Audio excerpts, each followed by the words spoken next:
Hello. Good morning. I said good morning. Hmm.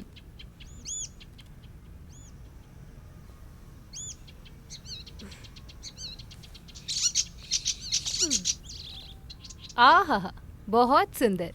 आसमान में इस चिड़िया को देखो।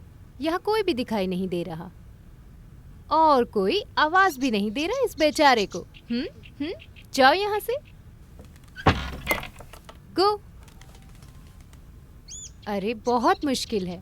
आसमान में आज़ादी की जिंदगी कुछ और है। यहाँ तो सब खुदगर्ज लोग हैं। यहाँ भी इतना बुरा नहीं है। वैसे इस कांच को तोड़कर निकल जाना चाहिए था ना। मेरी प्यारी चिड़िया, बेचारी बेजुबान चिड़िया।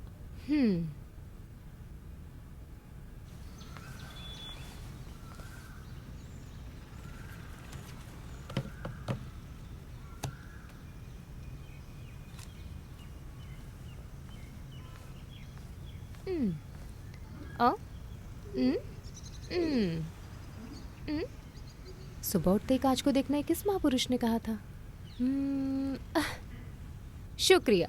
हम हर दिन जिंदा है ये तुम हमें साबित करके दिखाते हो। सुबह सुबह कांच में खुद को उठकर देखना ये किस महापुरुष ने कहा था? कुछ याद तो नहीं आ रहा है। अरे ऐसा किसी महापुरुष ने नहीं कहा, क्योंकि ये मैं बोल रही हूँ। सुबह सुबह उठते ही कांच को देखना है और सुबह सुबह कांच में अपना चेहरा देखना ये कहाँ की बात है? क्या किसी चीज ने अपनी जगह तो नहीं बदली? वो तो बिल्कुल अपनी जगह पर है। पर क्या कह सकती हूँ, पर आजकल जमाना नुकसान के बारे में ज्यादा सोचता है। थैंक यू कांच सर, थैंक यू। हर दिन आपको देखने से पता लगता है कि हमारे शरीर में क्या बदलाव आया है। इस कांच में हम अपनी अंतरात्मा को नहीं देख रहे। सच कहें तो हम अपने यथार्थ रूप को देखते हैं। अब एक्सरसाइज करना हमारी बॉडी के लिए भी अच्छा है। ओके।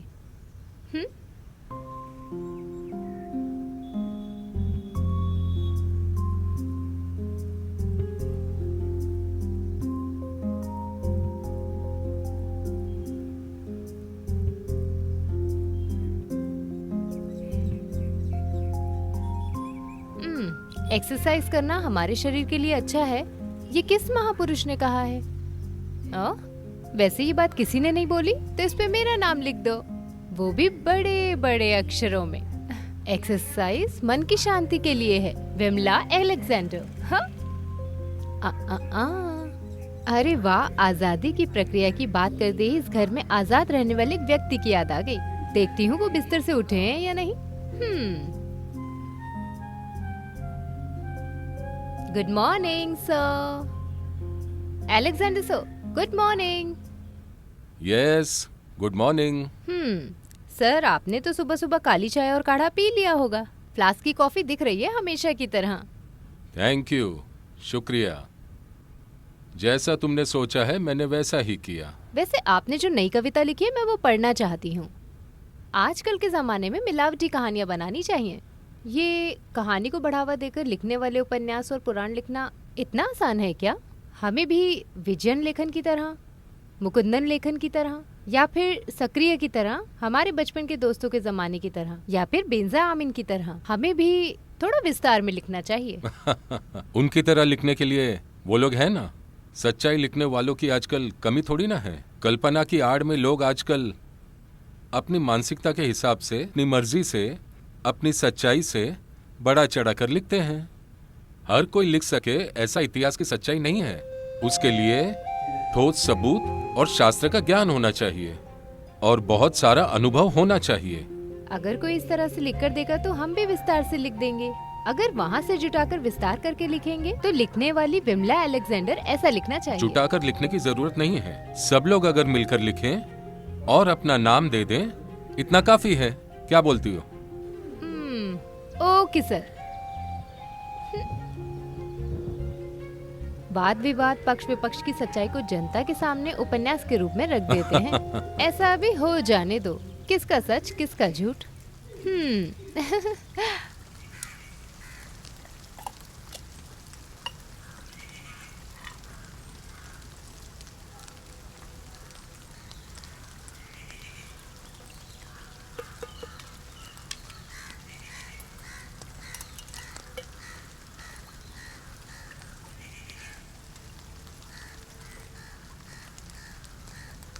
दूध अभी लेकर आया है, इसलिए चाय बनाने में देरी हो गई। सुनो, आज से इसे दूध लेना बंद कर देंगे। आधा पानी मिला कर दे रहा है। मैडम, बिमला सिस्टर ने आपको कुछ बताया था? हाँ, बताया था। इसे भी कोई दूसरा काम नहीं है। आपको पता है ना आप किस बारे में बोल रही हैं? हाँ, पता आप है। इस बारे में जरा ध्यान रखिए। हम क्रिश्चियनिटी हैं, इस बात का हमें ध्यान रखना चाहिए। किस महापुरुष ने कहा? हर काम को सही तरीके से जल्दी खत्म करके आराम करना चाहिए, ऐसा किसी महापुरुष ने कहा। वैसे महापुरुषों के बारे में जान के क्या मिलेगा? इस बारे में कई महापुरुषों ने बोला है। उनमें से आप किस महापुरुष का नाम जानना चाहती हो? वैसे महापुरुषों के बारे में जानकर क्या मिलेगा? अगर दिल ने किया तो एक बार शादी कर लिया। अभी भी कमी नहीं है। हाँ, अभी भी तुम्हारे शरीर में जवानी का जोश दिख रहा है। होशियार हाँ। लड़की, चुपचाप चाय पी, ठंडी हो जाएगी। बाहर मत निकला करो तुम। धीरे धीरे क्या बड़बड़ा रहे हो? हाँ, बड़बड़ा रही हूँ। कोई कमी है तो बताओ, दिल में कोई भी बात नहीं रखनी चाहिए। नहीं, मैं भी सोच रही थी। क्या सोच रही थी? तुम बाहर जाकर खड़ी मत हो जाना। ऐसा क्यों? कोई अमीर आदमी तुम्हें उठाकर भगा ले जाएगा, फिर यहाँ का क्या होगा? कोई अच्छी बुद्धि वाला मुझे उठाकर प्यार से ले जाएगा। मेरी परवाह करने के लिए शुक्रिया। इसलिए नहीं कह रही हूँ, तुम्हारी अक्ल को ठिकाने लगा देगा। अरे बुड्ढी, तुम मेरी आदत के बारे में नहीं जानती हो। जानती हूँ मैं, जो भी हूँ मैं, उम्र में तेरे से 2 साल बड़ी ही हूँ मैं। हाँ, मुझसे 2 साल बड़ी? ओह, जरा देखो तो, जवानी छा रही है। अरे मेरी लाडली, थोड़ा चर्च भी जाया कर। आज रविवार है, भूल गई? देखो, वहाँ से कोई आया है बुलाने के लिए। ओह, ठीक है, मैं फिलहाल के लिए जाती हूँ। But I will come back at the end of the intermission. टन टन। शिट, भूल गई। हाँ, शिट। कैसे पाला होगा इसे। अरे वाह, अज्जी, कैसी और हो? साथ में मामी भी है। अरे, तुम किस क्लास में हो? ये 8 क्लास में है और पढ़ने में बहुत अच्छा है। तुम कैसी मैं हो? अच्छी हूँ। माँ जी कहाँ है? दादाजी क्या कर रहे हैं? हाँ, अंदर है। अब कैसे है? हाँ, वैसे ही है। वैसे आप लोग कहाँ जाकर आ रहे हो? बताती हूँ। उससे पहले पीने के लिए एक गिलास पानी दो। दादी माँ। हाँ, आज रविवार है ना, मैंने सोचा चर्च जाकर आ जाऊं, और वहाँ देखा पुलिस वाले खड़े हैं। अरे बाप रे। बेटी, उस चर्च में प्रार्थना करने से रोका गया है। तो फिर कुर्बानी कैसे करेंगे? हाँ, पता नहीं कैसे करेंगे। अरे सब लोग मजाक उड़ाएंगे ना। कौन मजाक उड़ा रहा है? अरे जमाना खराब है ना, इंसान जानवर बनते जा रहे हैं। अरे आप जानवरों को कम मत समझिए, जानवर इंसानों से ज्यादा समझदार हैं। अब कहाँ जाकर प्रार्थना करेंगे? अरे प्रार्थना ही है, हम कहीं भी कर सकते हैं। तो फिर हम बाथरूम में बैठकर प्रार्थना कर सकते हैं क्या? कुर्बानी कर सकते हैं क्या? क्या अब भी? इंसानों में थोड़ी सी समझदारी होनी चाहिए, लेकिन इंसानों में समझदारी है ही नहीं। सही कहा। माँ जी क्या कर रही हो? वो सुबह एक्सरसाइज और योगा करती हैं, कुक्कुड़ासन। उनके होने से तुम्हें सहारा मिलता है। पिछली बार मैं उनसे चर्च के मेले में मिली थी। दादाजी अभी कैसे हैं? हाँ, वो बिल्कुल वैसी हैं। दादी माँ। हाँ, आ रही हूँ। बेटी जरा हम दादाजी से मिलकर आते हैं, ठीक है? हाँ ठीक है, चलो बेटा चलो। आइए आइए।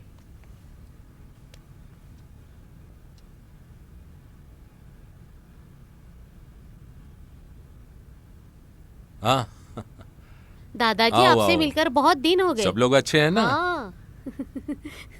हम लोग ठीक है, आप कैसे हैं? आपके बारे में सोचते तो हमें बहुत दुख होता है। आप ऐसा मत समझना कि हम लोग आपके साथ नहीं है। हम आपका ख्याल जरूर रखेंगे। वैसे भी पत्नी को खोने वाला पति और पति को खोने वाली पत्नी, इस दुनिया में वो बहुत तकलीफ उठाते हैं। उनके बाद उनका ख्याल रखने वाला कोई भी नहीं होता है। देखो, वैसे भी हम ऐसी जिंदगी की उम्मीद तो नहीं कर सकते ना।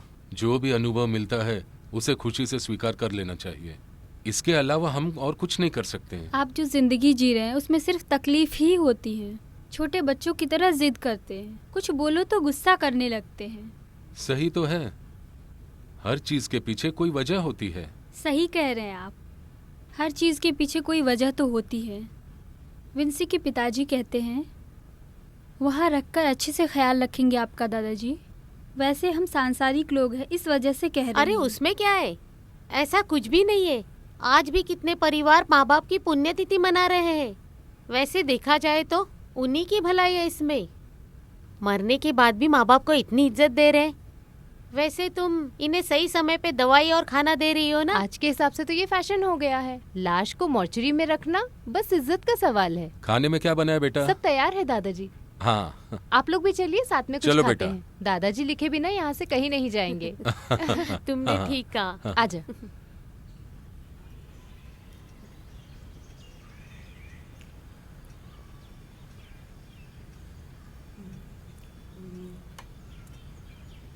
अरे वाह, मानना पड़ेगा तुम्हारे हाथों का खाना लाजवाब है। तबीयत ठीक नहीं है मेरी, इसलिए आजकल खाना कम खाया जा रहा है। तुम्हें देखकर पता चल रहा है।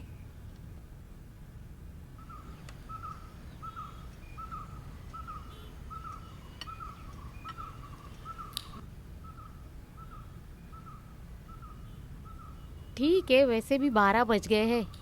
ठीक से हाथ धो ले बेटा। जाते वक्त छोटी माँ से मिलकर जाते हैं। बच्ची क्या कर रही है? वो तो नहा रही है। अच्छा ठीक है, हाँ, तो हम लोग निकलते हैं। ईस्टर से पहले अगर हो सके तो हम लोग फिर आएंगे। हाँ ठीक है ठीक है। हाँ, बच्ची को याद से बोल देना। बोल दूंगी। चल बेटा चल।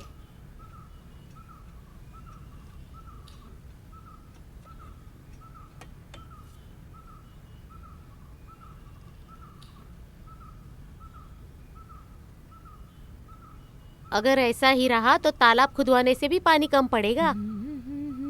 क्यों, क्या हुआ? किचन का सामान। तो चावल का आटा खत्म हो गया है, गेहूं के आटे से पुट्टू बनाएंगे। उन लोगों की वजह से ही सारा सामान खत्म हो गया। अच्छा सुनो, उन्हें दवाई दी क्या? कुछ तो बीमारी है। ऐसा लग रहा है 10-12 साल की उम्र होगी। मंदिर की प्रतियोगिता में अगर हिस्सा लेंगे तो पहला प्राइज मिलेगा। अरे आप शांत हो जाइए। एक इंसान को जितना भूख लगता है वो उतना ही खाता है। उनका सिर्फ उतना ही स्टैमिना है।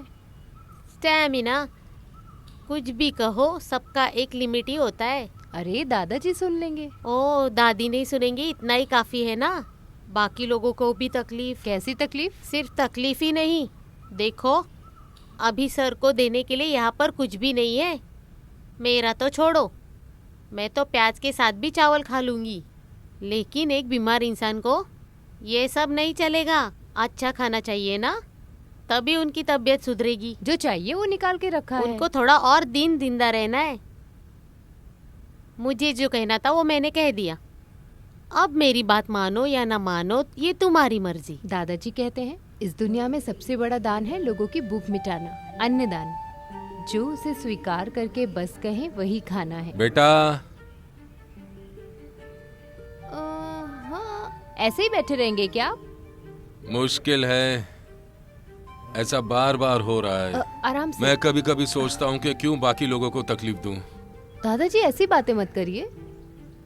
जब हम खुद की देखभाल नहीं कर सकते हैं, बेहतर यही है कि इस दुनिया से चले जाना चाहिए।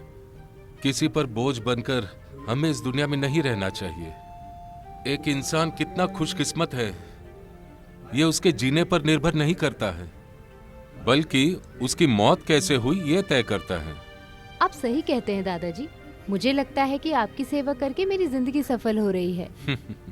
दादाजी, आप मुझे जो परेशानियां दे रहे हैं मैं उसे खुशी से स्वीकार कर रही हूँ। मैं तो कभी कभी चुपके से प्रार्थना भी करती हूँ कि मेरे दादाजी की तबीयत कभी ठीक ना हो। इसमें मेरा ही स्वार्थ है। अगर आप ठीक हो जाएंगे तो मैं किसकी सेवा करूंगी? हाँ, इसके बदले में आपको मुझे बख्शीश देनी होगी। अगर मेरी बीमारी ठीक हो गई तो तुम्हें प्रमोशन भी मिलेगा ना? हाँ हाँ बेटी, वैसे मैंने सत्य वचन लिख कर रखा है। आराम से। उसी यथार्थ जीवन को मैं जी रहा हूँ। वैसे बेटी, नदी के किनारे बैठकर नंगे पैर, नदी के किनारे हाथ में कोयता लेकर ईश्वर हमारा रक्षक बनकर रहता है। जीसस इस आदमी से कहता है कि मैं तुम्हारी बीमारी ठीक होने की प्रार्थना करता हूँ। ये सब बेकार की बातें हैं दादाजी। हाँ है। बैठिए। वैसे जो अपने शरीर का ख्याल रखते हैं वो मौत को अपने पास नहीं बुलाते, लेकिन फिर भी खासकर हमारे इंडिया के लोग बीमारी के घेरे में आ ही जाते हैं। अगर कहा जाए तो लोग हमारी देखभाल करने के लिए हमारे इर्द गिर्द रहते हैं, इसीलिए खुशी से उनका ख्याल रखते हैं। ये मैं बीमारी के बारे में नहीं बोल रहा हूँ। दादाजी आप ये सब क्यों बोल रहे हैं? सच ही तो बोल रहा हूँ बेटी। ऐसे बहुत लोग हैं, खासकर अमीर लोग अपने लिए सपोर्ट खरीद लेते हैं। बेटी मैं ऐसे कई राष्ट्र नेता लोगों को जानता हूँ। ऐसे कई लोग हैं जो बीमारी को अपने दोस्त कंपेनियन की तरह मानते हैं। तकलीफ होती है, बहुत तकलीफ होती है। कई बार मैं खुद को लाचार महसूस करता हूँ। अगर आपको तकलीफ है तो कोई बात नहीं, लगता है कोई आया है। तुम जाकर जरा देखो कौन है, जाओ।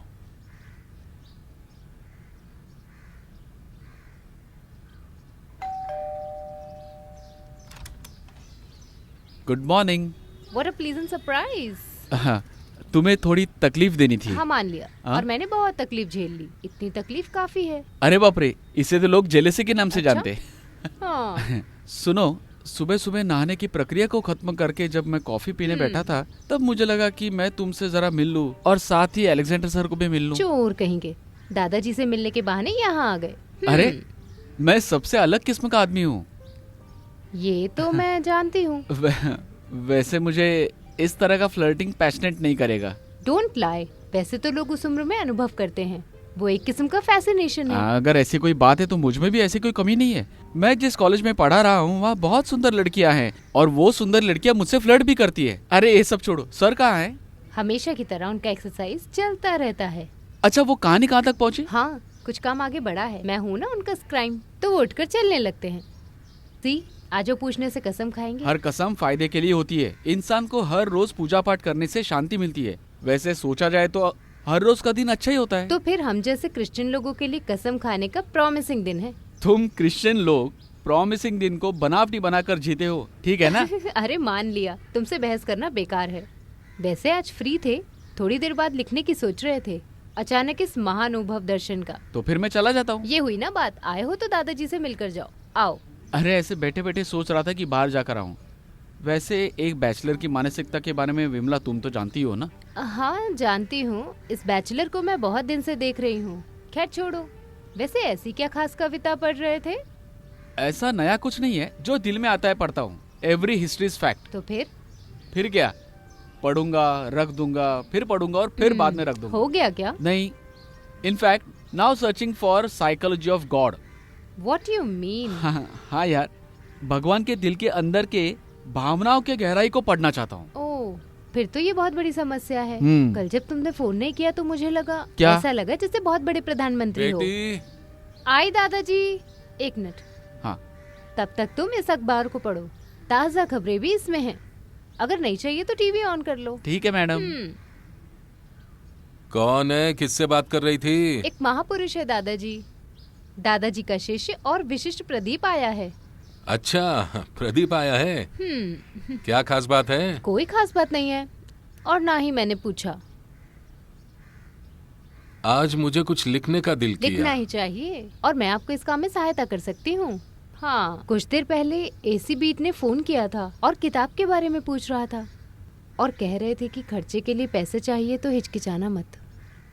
तुम अभी उससे कोई पैसे मत लेना, वो भी हमारे सर पर एक बोझ बनकर रह जाएगा। हमें हमारा काम पूरी जिम्मेदारी से करना चाहिए। एक एक एम्प्लॉय को दूसरे एम्प्लॉय से बॉन्डिंग होनी चाहिए, तभी वो काम पूरा होता है। किसी भी काम को वक्त की पाबंदी लगाकर करने की जिम्मेदारी मत लेना। अगर ऐसी बात है तो कोई भी काम ठीक से नहीं होगा दादाजी। सब अपने मौके का इंतजार करते हैं, जब मौका मिलता है तो चिंता छोड़ के काम करवा लेते हैं। ये बिल्कुल भी ठीक नहीं है बेटी। जल्दबाजी में हम काम को खत्म करने में लग जाते हैं। जिस काम में हमें दिलचस्पी ना हो वो काम करने से काम और बिगड़ जाता है। समझ गई बेटी? कोई भी काम हो उसमें आजकल दिल लगाना ही पड़ता है। जब उनमें फर्ज नजर नहीं आता तो उस काम का नुकसान हो जाता है। ऐसा नहीं है बेटी। उस वजह से कला को एक काम के नजरिए से नहीं देखना चाहिए। ऐसा मैंने पहले भी कहा है। तो हम एक दायरे में रहकर अपने लक्ष्य को बदल सकते हैं क्या? मार्गदर्शन के रूप में नहीं देखना चाहिए। मैं कुछ समझी नहीं। बेटी, मुझे तुमसे प्यार है, लेकिन मैं उस प्यार को लक्ष्य का नाम नहीं दे सकता। वैसे ही तुमसे अगर कोई काम छुपा कर करने की कोशिश करेगा तो तुम अपना रास्ता बदल देती हो। ठीक कहा ना मैंने? मुझे अच्छे से कोटेशन मिला।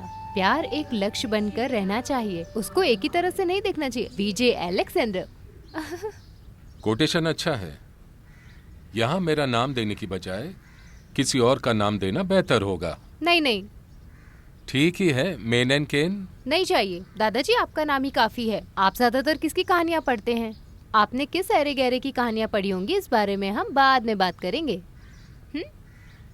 अभी आपको एक काम करना है। फिलहाल आप खाना खाने के बारे में सोचिए। दवाई भी खानी है और खाना खाने से ही आपकी हेल्थ ठीक होती है। तो चलिए खाना खाते हैं। खाना भी एक हिसाब से दवाई में बदल रहा है। वो भी ठीक ही है।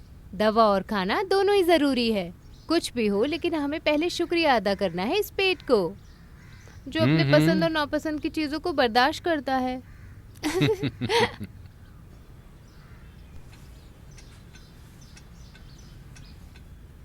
सर आपके बारे में अक्सर बात करते रहते हैं। क्या हुआ माँ जी, आप ऐसा क्यों कह रही है? आप बहुत अच्छे इंसान हैं, आप दरिया दिल इंसान हैं, ये सब बोलते हैं। बहुत बहुत शुक्रिया। लेकिन आप किस वजह से कह रही हैं कि मैं एक अच्छा इंसान हूँ? हाँ? अरे वो मैं बताऊंगी, बताने की जरूरत है क्या? आपके चेहरे पे देखकर पता चलता है।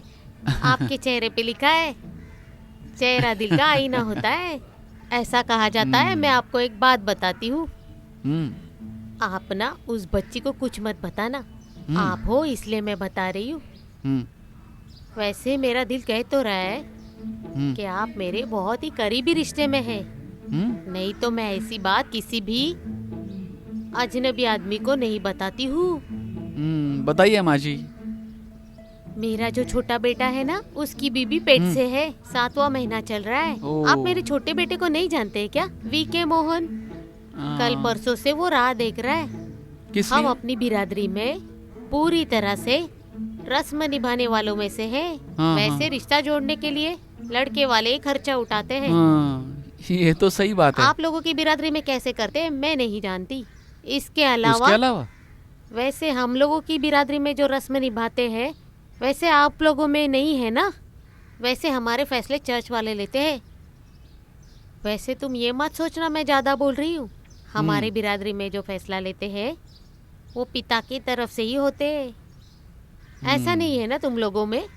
आपके लिए ये कोई नई बात हो सकती है, आप पुजारी के कहने पे चलते हो। ऐसा थोड़ा नहीं है बहुत। तो पिता की बात मानने वाली जाती है।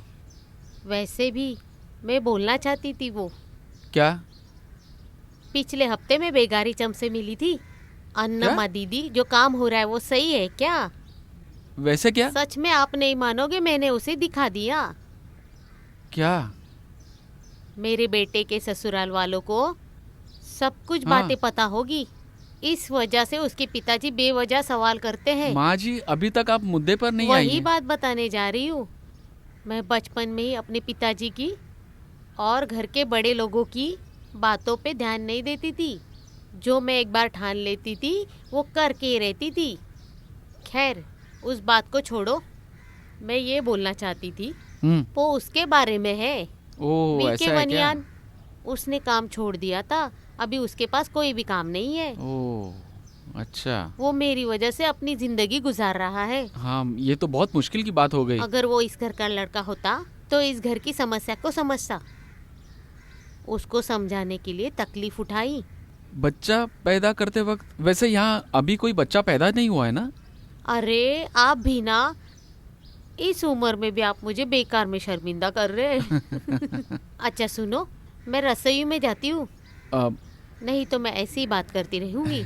माँ जी, आखिर अभी आपको क्या चाहिए? अभी मेरे पास कुछ चिल्लर पैसे होंगे, 500-600 रुपए होंगे जो आपकी इस तकलीफ में मदद कर सकती हैं। अरे इससे मेरा क्या काम हो पाएगा?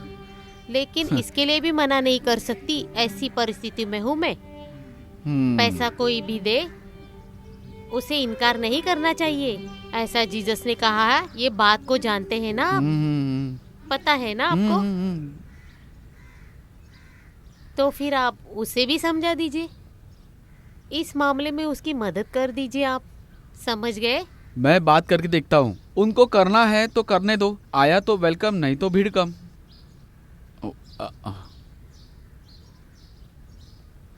हेलो, हाँ, अरे तुम कब तक पहुंचोगे? ओके ओके, किसी से भी पूछो, वो तुम्हें एड्रेस बता देंगे। वैसे हमारे ओमलोर टाउन से 2 किलोमीटर दाई तरफ आना है, फर्स्ट लेफ्ट है। हाँ वही है, वहाँ आने के बाद किसी से भी पूछना कि अलेक्जेंडर जी कहाँ रहते हैं। तुम यहाँ आ जाओ, सर से भी मिल सकते हैं। हाँ विमला है, उनकी ग्रैंड डॉटर। ठीक है ओके ओके। इस जगह का नाम आमलूर है ना? वो मेरे दोस्त यहाँ आ रहे हैं। हाँ, ये आमलूरी है। तुम्हारा दोस्त यहाँ आ रहा है क्या? ठीक है, लेकिन उसको कुछ खाकर आने के लिए बोलना, यहाँ पर पकाने के लिए कुछ भी नहीं है। ठीक है अम्मा। सुनो, अगर तुम्हारे पास कुछ है तो मुझे दे दो। क्या? बोला था ना 600 रुपए। मेरे पास पकाने के लिए कुछ भी नहीं है। अब मेरे पास इतने पैसे हैं। अरे आपने कहा था ना आपके पास 600 रुपए और कुछ चिल्लर है। वैसे मेरी उम्र हो रही है, लेकिन मेरी याददाश्त बहुत तेज है। वैसे मैंने जरूरत की वजह से पूछा, लेकिन आप कुछ गलत मत समझना। अगर आपको मेरे बारे में कुछ जानना है तो कुंदरी चर्च जाकर मेरे बारे में किसी से भी पूछ लेना। अन्नम्मा कौन है वो सब लोग बता देंगे। अरे ऐसे पूछने की कोई जरूरत नहीं है, ये लीजिए। अरे ये तो 500 रुपए है, बाकी को वापस क्यों रख रहे हो? पर्स से निकाला हुआ पैसा है ना। म्यान से निकली हुई तलवार वापस म्यान में रखना एक योद्धा को शोभा नहीं देता। वैसे मेरी जरूरत आजकल कुछ ज्यादा ही है। मैंने जो आपसे पैसे लिए हैं वो बात आप किसी को नहीं बताएंगे, ऐसा मुझे विश्वास है। आप इतने गिरे हुए इंसान थोड़ी ना है। ये बात जानते हो, दाया हाथ से दिया तो बाएं हाथ को पता नहीं चलना चाहिए, ऐसी ही एक कहावत है। फिर भी गलती से आप इस बच्ची को मत बता देना, इसकी परिस्थिति आजकल कुछ ठीक नहीं है। इस लड़की को अच्छे बुरे की समझ नहीं है, जब देखो कुछ न कुछ बड़बड़ाती रहती है। मुझे तो बिल्कुल पसंद नहीं करती है, जब देखो तब कुछ न कुछ हड़कंप मचाती ही रहती है। मैं रसोई में जाकर कुछ बनाती हूँ, ठीक है? हाँ ठीक है। ओह, आपके बाल सफेद हो रहे हैं। हाँ, इन्हें काला करवा लेंगे ना। हाँ कर दूंगी। Good morning sir. Oh sorry, बिना इजाजत के अंदर आया। इट्स ऑल राइट, आओ आओ। आप कहो तो मैं बाहर बैठ जाता हूँ। हाँ। आपसे मिलने के लिए इंतजार कर रहा था। नहीं, मेरा एक दोस्त आ रहा है। उसके लिए आपको जाने की जरूरत नहीं। नहीं, वो मैंने बिना इजाजत उसको यहाँ बुला लिया है। सर से मिलने के लिए वो बहुत उत्साहित हो रहा है। कुछ दिनों से वो इसी बारे में बोल रहे थे। वो लोग चैनल से आ रहे हैं। ये चैनल और अखबार वालों को दादाजी कभी एंटरटेन नहीं करते हैं, जानते हो ना? अरे ये ऐसे कुछ नहीं है, सेंसिबल लोग हैं वो। इतना ही नहीं, वो लोग चैनल को रिप्रेजेंटेटिव करने वाले लोग नहीं है। पर्सनली वो आपसे मिलने आ रहे हैं। पर्सनल और प्रोफेशनल को अलग अलग नहीं देखा जाता। पर्सनल अलग है और प्रोफेशनल अलग है। मैं ये मानने के लिए तैयार नहीं हूँ। प्रोफेशन के नाम पर लोग आर्मी वालों से बयान लेकर मामला खड़ा कर देते हैं। एक मेरे दादाजी हैं, लेफ्टिनेंट कर्नल कहकर आज भी उन्हें बुलाते हैं। पहले वो आर्मी में थे, लेफ्टिनेंट कर्नल। अभी तो वो रिटायर हो गए ना। वैसे देखा जाए तो इनफैक्ट दे डिजर्व इट। वैसे बड़े लोगों को मौका देना चाहिए। कई बार ऐसा भी होता है, आर्मी में काम करने के बाद कई लोग उनसे मिलने आते हैं। एक डॉक्टर जब रिटायर हो जाते हैं तो हम उनको डॉक्टर ही कहकर बुलाते हैं। प्रोफेशनल में ऐसा ही होता है। बिना काम के कई वकील लोग अपने नाम से एडवोकेट जोड़कर रखते हैं। हर प्रोफेशन में जब तक वो काम करते हैं तब तक उनकी अहमियत बनी रहती है। उनको आने दो। वैसे भी मुझे किसी से गुस्सा या नाराजगी नहीं है। लगता है वो लोग आ गए हैं। हाँ। मैं जाके लेकर आता हूँ। मैं उनके साथ जाकर आती हूँ।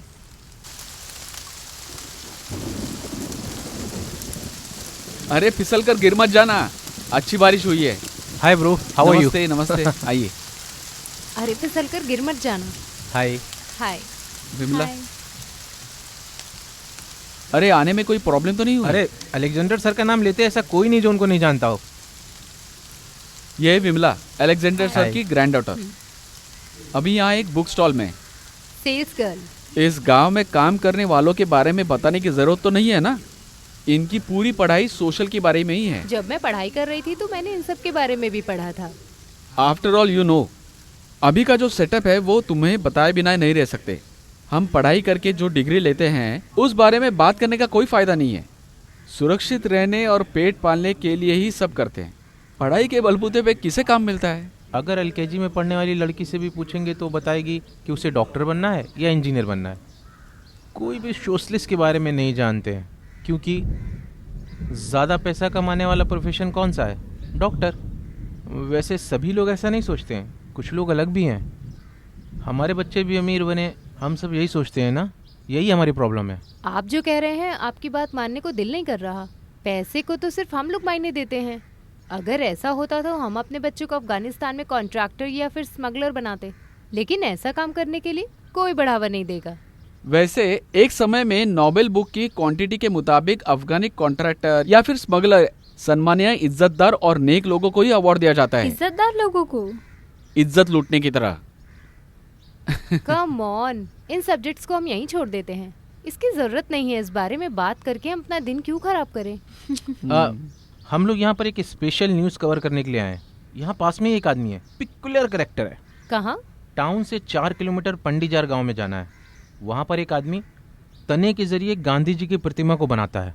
कई सालों से ऐसा कर रहा है। It's quite interesting. ये गांधी है, इट इज गांधी थॉमस। बच्ची, तुम नहीं जानती हो क्या?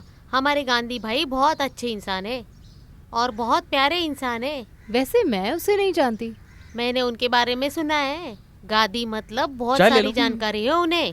उनका गांव नदी के उस किनारे में है। गांधी के बारे में बात करके अब सब लोग उन्हें गांधी नाम से पुकारते हैं। बसों को भी उनका नाम दे दिया है। उनके घर के सामने जो हाँ। बस स्टॉप है ना, उसको भी गांधी बस स्टॉप नाम दिया है। हाँ, ओह, ये तो बहुत अच्छी बात है। वैसे विमला, तुम चाहो तो तुम भी आ सकती हो हमारे साथ। नहीं। अगर हम विमला का थोड़ा बहुत इंटरव्यू ले लें तो हमारे चैनल के लिए अच्छा रहेगा। अयो, वो मेरे लिए एक अनोखा फील्ड है। अरे वैसे ही हमें एक्सपीरियंस ले लेना चाहिए। तुम जाकर तैयार हो जाओ। मैं जरा दादाजी से जाकर हाँ, पूछ हाँ, लेती हूँ। अरे हाँ, तुम अभी भी वैसे ही हो, जरा से भी नहीं बदले। लेकिन थोड़ा बदलाव आया है। तुम्हारा सर हिलाना थोड़ा बहुत ज्यादा बढ़ गया है ओह। और फ्रीक्वेंसी कम। तुम्हारा भी मैनेजर में है ना? दूसरी कोई कमी दिखाई दे रही क्या? नहीं। हाँ, अगर खाना है तो आप ही बता दीजिए, खाना बनाना पड़ेगा। रहने दीजिए, हम लोग बाहर ही खा लेंगे। ओ ठीक है ठीक है। हाँ हाँ। अरे आज तो सर के साथ बैठकर थोड़ा बातचीत करने का सोच रहा था, लेकिन इसमें तुम लोग आ गए। फिर मैंने वैसे इसमें चर्चा करने जैसा क्या खास है? तुम्हारी शादी के बारे में अगर है ऐसा क्या? ही हुआ तो ओह, तुम लोग वहाँ शूटिंग कब करने वाले हो? वहाँ कुरु के लोग आए होंगे और थोड़ा बहुत सेट भी करना है। खाने के बाद हम लोग शुरू करेंगे। तो फिर मैं वहाँ पहुँच जाऊंगी। थोड़ा काम बाकी है। अरे विमला, तुम भी चलो ना। हम सब वहाँ साथ में खाना खाकर चले यहाँ जाएंगे। दादाजी को खाना खिलाना सबसे ज्यादा जरूरी है। तो ठीक है, हम जाते हैं। अगर सर को एतराज ना हो तो एक बार सर को मिलाएं। आइए। हाँ चलो। सर, हाँ? हाँ, इनका नाम है शरद। नमस्कार। सर, ये बहुत कंट्रोवर्शियल आइए, इंसान है। आइए। हम जो मौत का मेला चलाते थे उसके बाहर की दुनिया के बारे में बताने वाला इंसान है। इस वजह से मैंने बहुत सारे दुश्मन भी पाल लिए हैं। जो अच्छे काम करते हैं उनके दुश्मन तो होते ही हैं। कुछ समय बाद मायने नहीं रखते हैं। बाद में सब कुछ खत्म हो जाएगा। उसके बाद एस्टैब्लिशमेंट में ध्यान चला जाएगा। नहीं तो खामोशी को अपना लेंगे। न्याय अन्याय के बीच में खामोशी को अगर तुम अपना लेते हो तो बात बन जाएगी। अगर शरीर में लड़ने का जोश होगा तो उस समय दिल में जो हो वो बता देना चाहिए। विजुअल्स मीडियम ज़्यादा होने की वजह से जनता में एक बदलाव आ गया है और ऐसे में लगता है कि जर्नलिस्ट अब कुछ कर सकते हैं। Well, keep it up. ये हमारे एटीट्यूड की समस्या है। हमारा जो अप्रोच है दैट इज इम्पोर्टेंट। दादाजी आप कुछ मत बोलिए, नहीं तो ये आपकी किसी बात को मुद्दा बनाकर बवाल खड़ा कर देंगे। अब तो बहुत हो गया। अब मिलने का समय खत्म हुआ। तो फिर हम चलते हैं। हाँ, नमस्ते। जाकर आता जाकर हूँ। आइए। हाँ, तुम जल्दी आ जाना। जैसे आपकी इच्छा। चलता हूँ सर। आज मैंने जो भी लिखा है वो वहां पर रखा है। नहीं दादाजी, थोड़ा और लिखिएगा। नहीं, अब मैं बहुत थक चुका हूं बेटी।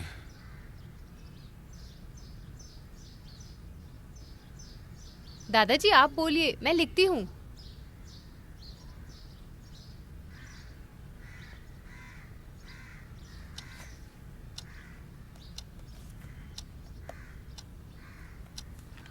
दादाजी आप ही कहते हैं ना, थक कर बैठने से कोई काम नहीं होता।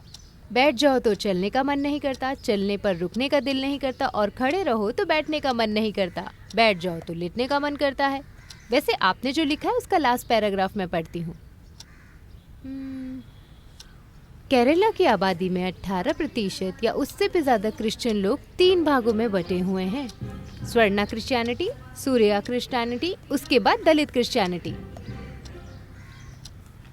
जब राम कथा केरला में बढ़ने लगा तो 7वें दशक से 12वीं दशक तक बहुत ज्यादा फैलने लगा।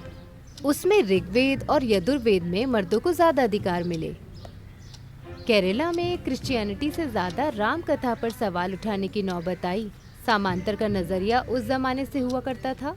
अभी के राज्य में प्रशासन को जरूरत है कि 16वीं दशक में हमने जो नियम कानून बनाए थे उसके आधार पर जिसने हम पर राज किया, जॉन ब्रीटो, वाइस राय, ऐसे 3 लोगों ने जो नियम लागू किए थे, अभी उस नियम का पालन करना सही होगा। 1590 जून 15 तारीख को समांतर नियमों को शुरू किया गया। उस समय उन नियमों को स्वीकारने के बजाय विरोध करने वाले हिंदुत्व लोगों को इतिहास में लोगों के विश्वास को दूर करने का समय था। जो सच है वो लिखने से कभी हिचकिचाना नहीं चाहिए। लिख लो। पोर्चुगीज के लोग यहाँ आए थे, नसरानी लोगों के निजी जिंदगी को उजाड़कर, उसके बाद पारसाज नेपोटिज्म संप्रदाय को लेकर उनके ऊपर दबाव डालकर उन्हें तकलीफ देने लगे थे। उसके बाद आराम से, थोड़ा आराम से। 1590 में उदयपुर में एक चर्च की स्थापना करते समय वहां सबके सामने, पाश्चात्य संगठन के सामने सांसारिक रूप से गठबंधन करके हस्ताक्षर किया गया। इसका सबूत भी है। सबको अपने काबू में लाने के बाद नसरानी लोगों पर दबाव डालकर मंजूरी भी ले लिए थे। बेटा, बेल की आवाज आ रही है ना? हाँ, लगता है कोई आया कोई है। तो आया है। हाँ। जरूरी काम करते समय ही लोग आते हैं। जरा मेरा हाथ थामना तो, मैं भी हाँ। आता हूँ। आराम से आइए। हाँ।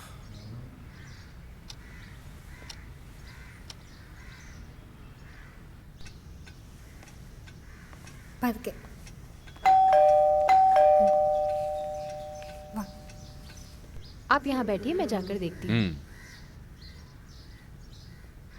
आराम से बैठिए।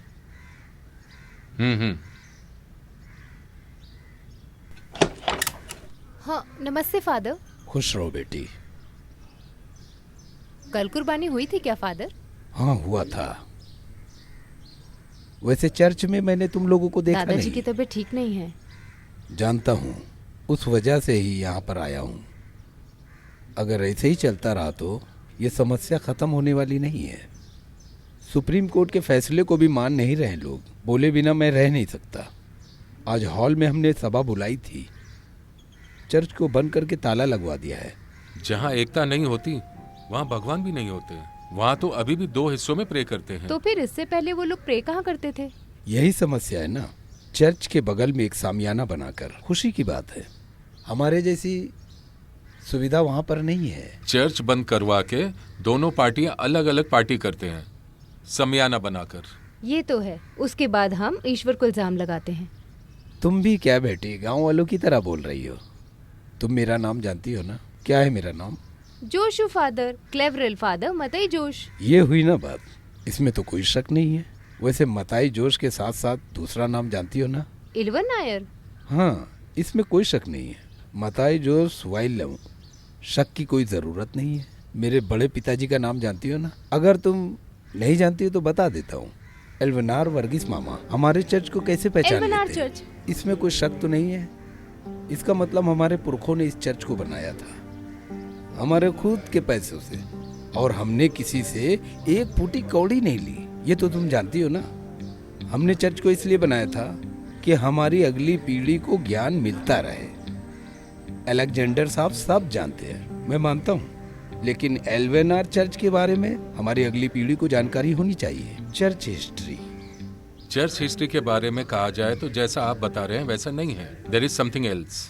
वो चाहे कुछ भी हो सर जी, लेकिन जिस चर्च को मेरे बड़े पिताजी ने बनवाया है, चर्च के बारे में बताने के लिए मुझे रोको मत। आपके जो बड़े पिताजी हैं उन्होंने चर्च किसी को दान में दिया है, पीढ़ी दर पीढ़ी उसका अधिकार बदलता गया। सर आप ना कुछ अलग इतिहास बता रहे हैं। जब चाइना वालों ने हमारी जमीन पर कब्जा कर लिया था, तब उस जमीन को लेकर दोनों तरफ के लोग अपना अपना कह रहे थे। ऐसा लग रहा है कि आपकी बात है। हम जो जंग लड़ रहे हैं वो सिर्फ हमारे चर्च के लिए।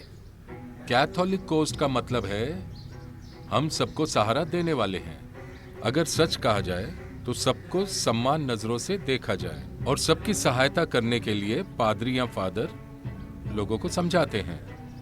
जो मध्यस्तर इंसान है, मध्यांतर मतलब हर किसी को चाहने वाला और उनको पसंद करने वाला, लेकिन इसे अपनी खुदगर्जी के लिए बिगाड़ने की कोशिश नहीं की जानी चाहिए।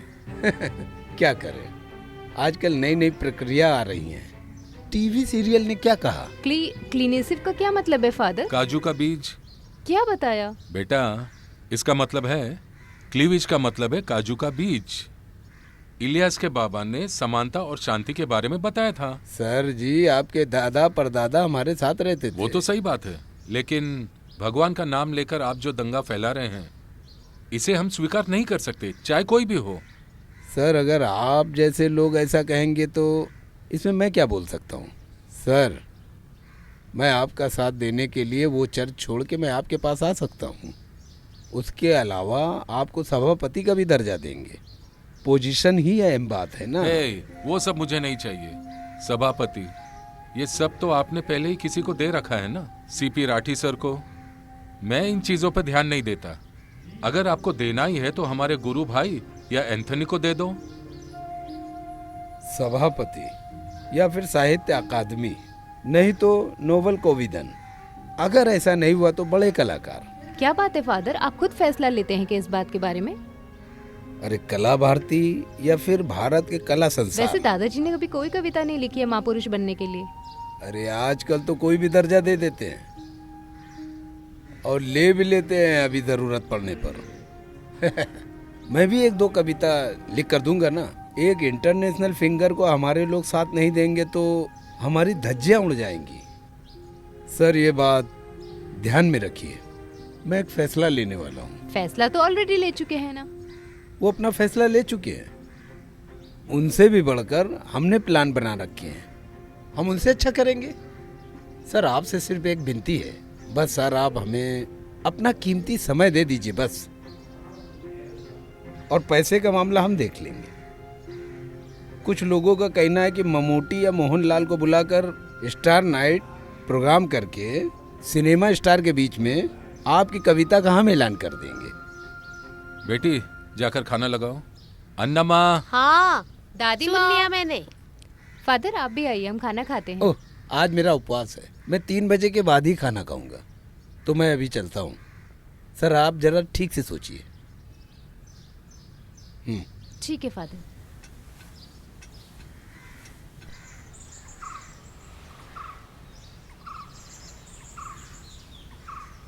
सर उस टोपी को जरा निकालना। टोपी को? हाँ सर।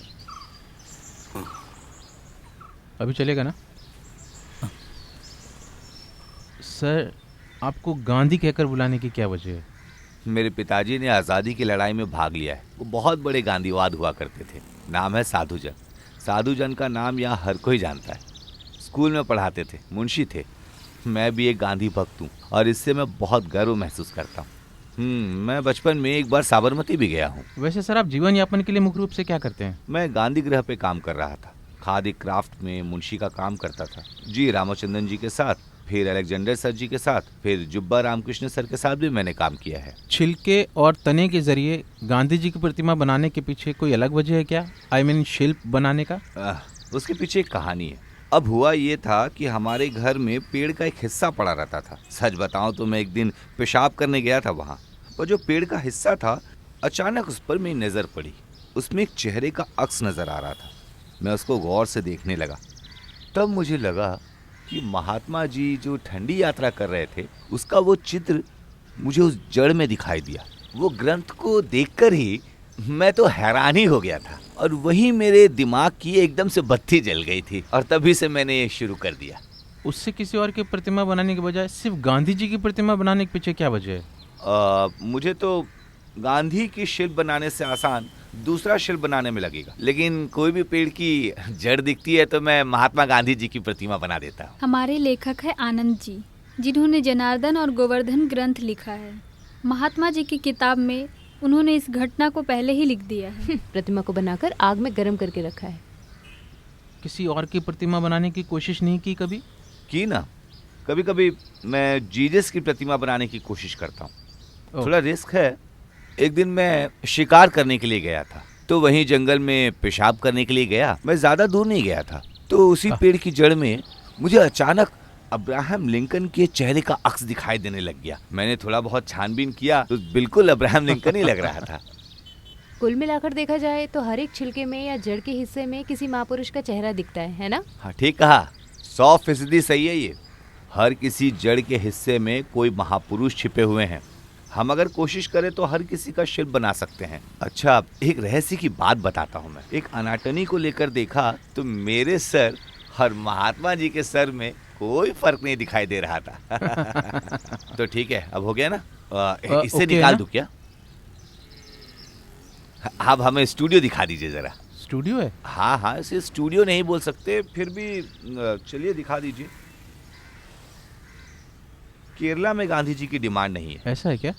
वैसे अगर हम मुफ्त में देंगे तो लोग लेकर जाएंगे।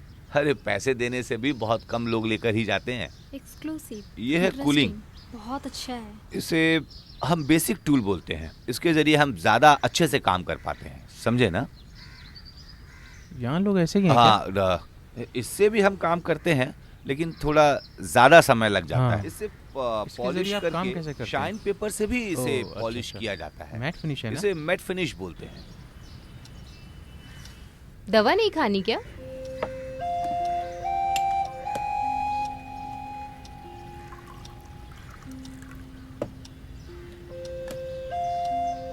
ये लीजिए।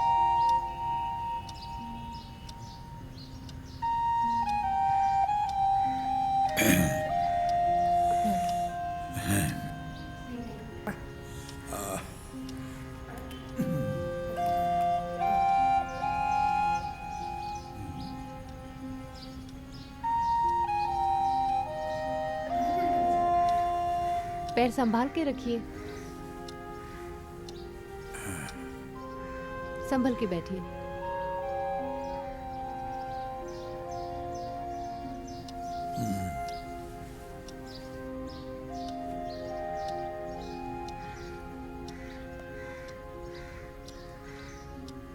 हे ईश्वर, आप इस बच्ची की रक्षा कीजिए। हर रात को मैं जब सोता हूं तो सुबह उठूंगा या नहीं ऐसा मुझे लगता है। सुबह उठने के बाद मुझे पता चलता है कि मैं अभी तक मरा नहीं हूं। आपके पास बात करने के लिए और कुछ नहीं है क्या? नहीं बेटा, मैं हर दिन ऐसे ही सोचता हूं, जैसे मेरी मौत मेरे करीब आ रही है। मेरी बस एक ही प्रार्थना है कि मैं किसी को तकलीफ दिए बिना ही चला जाऊं। शांति की मौत, सुरक्षित मौत, किसी को तकलीफ दिए बगैर एक ऐसी मौत। दादाजी, आपकी मौत के बाद मेरा कौन है? मैं अकेले पड़ जाऊंगी। बेटी, ये यात्रा तो एक दिन सबको करनी है, इससे पीछे तो नहीं हट सकते ना। मेरी समस्या भी सिर्फ तुम्हारे बारे में है। एक औरत अकेली नहीं जी सकती आज की सोसाइटी में। अगर कोई जिम्मेदारी निभाने वाला तुम्हारा हाथ थाम लेता है तो मुझे चैन मिलेगा।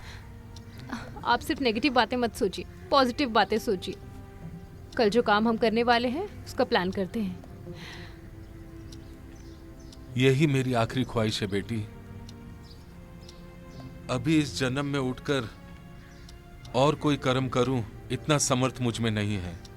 नहीं है बेटी। हम सारी समस्या को भगवान पर छोड़ते हैं दादाजी। मैंने अपने जीवन में अब तक बहुत दुखों को सहा है बेटी। सच कहूं तो खुशी की जिंदगी कभी नहीं।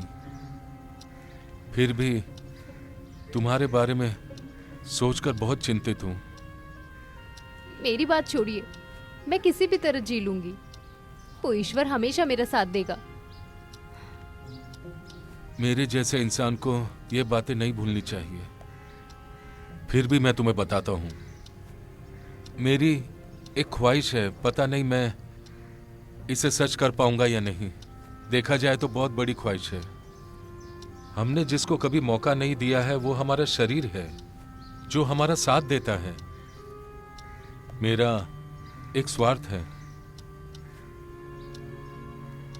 जहां तुम्हारी दादी माँ को दफनाया गया था और जहां तुम्हारे माँ बाप को दफनाया गया था, उसके बगल में ही मेरी भी कब्र खोदना और वहीं पर मुझे दफना देना।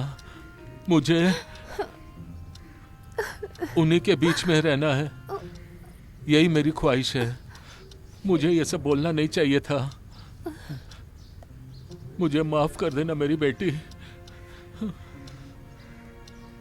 आप ये क्यों बोल रहे हैं दादाजी? कौन जानता है कि पहले कौन जाने वाला है? कोई भी काम हमारे हाथों में नहीं है।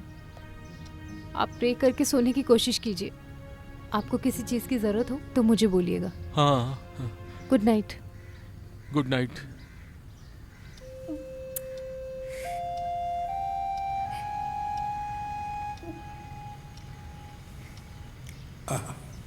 आराम से।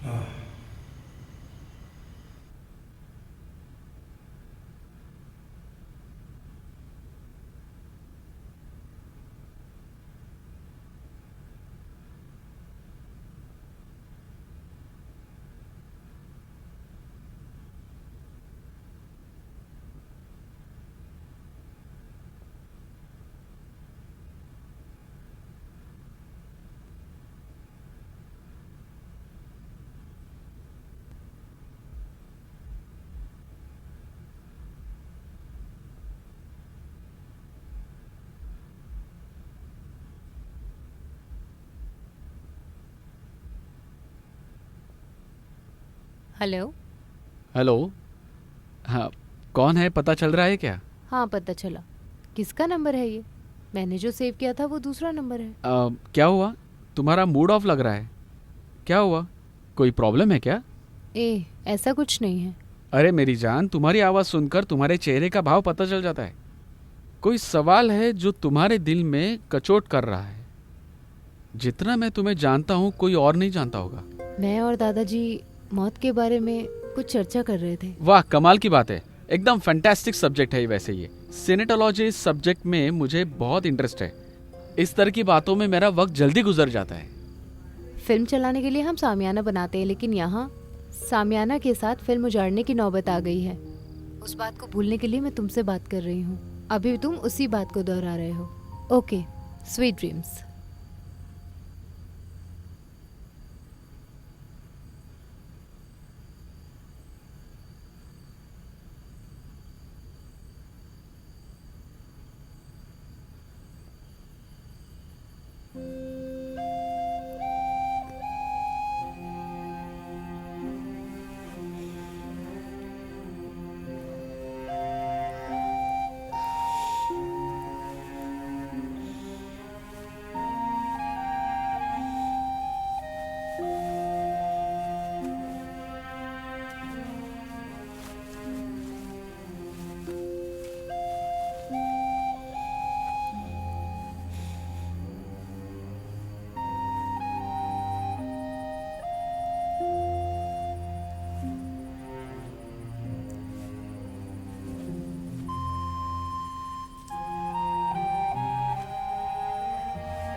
मुझे दीजिए। अरे कुछ खाकर भी जाओ। मुझे चलकर जाना पड़ जाएगा। ये क्या है? इसमें तो नारियल की चटनी नहीं है। अरे मैं कहाँ जाऊँ नारियल के लिए? मैंने जानबूझकर तो नहीं किया ना। ऐसे भी नारियल का भाव क्या है पता है तुम्हें? सोने से भी ऊपर है। उसके बाद भी नारियल का भाव बढ़ाने की बात कर रहे हैं। इतना बड़ा नारियल बहुत महंगा मिलता है। केरला में गरीबों का पेट भरने वाले हाँ, नारियल पता को है उठाकर मुझे। बेचने की बात करेंगे तो हम जैसे गरीब लोग नारियल खरीदने कहाँ जाएंगे? सबकी इजाजत लेकर, नेता लोगों की परमिशन लेकर, किसानों की भलाई के बारे में सोचकर इस केरला में सब लोगों को मिलकर नारियल का प्राइस घटाने का प्रयास करना चाहिए। तभी हम लोगों को यहाँ पर नारियल की चटनी खाने के लिए मिल सकती है। तभी मिल सकती है। हे भगवान, अब क्या करूं मैं? सुबह सुबह उठकर मुझे परेशान करने में लगी है ये। मैं कुछ बोल भी नहीं सकती, तुरंत उसे पकड़ लेती है ये सब कैसे चलेगा? पैसों के बारे में ध्यान नहीं देने वाली इस पीढ़ी से बात करके क्या फायदा होगा? आपके जमाने में मिर्ची, प्याज और बैंगन एक ही भाव में बेचते होंगे। उस भाव की तुलना आज के भाव से मत कीजिए। समझ गई? मैं समझ गई मेरी माँ। अच्छा, तुमसे बहस करना तो मेरे बस में नहीं है। एक दिन इसे कोई जाल में फंसा कर ही ले जाएगा। दादाजी को दवाई दे दी क्या? वो सब दे दिया। दोपहर का खाना दे देना। और हाँ, बीच में चाय मांगेंगे तो दे देना। समझ गई? हाँ समझ गई। जो समझ में आने वाली बात है वो भी समझ में नहीं आई तो समझ में आने वाली बात भूल जाते हो। कुछ समझ में आया? ना समझने वाली बात तो खुद करती है।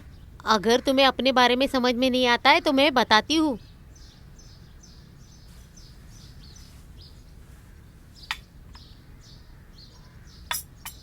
बेटा, मैंने तुम्हें जो कल बात बताई थी ना। कौन सी बात?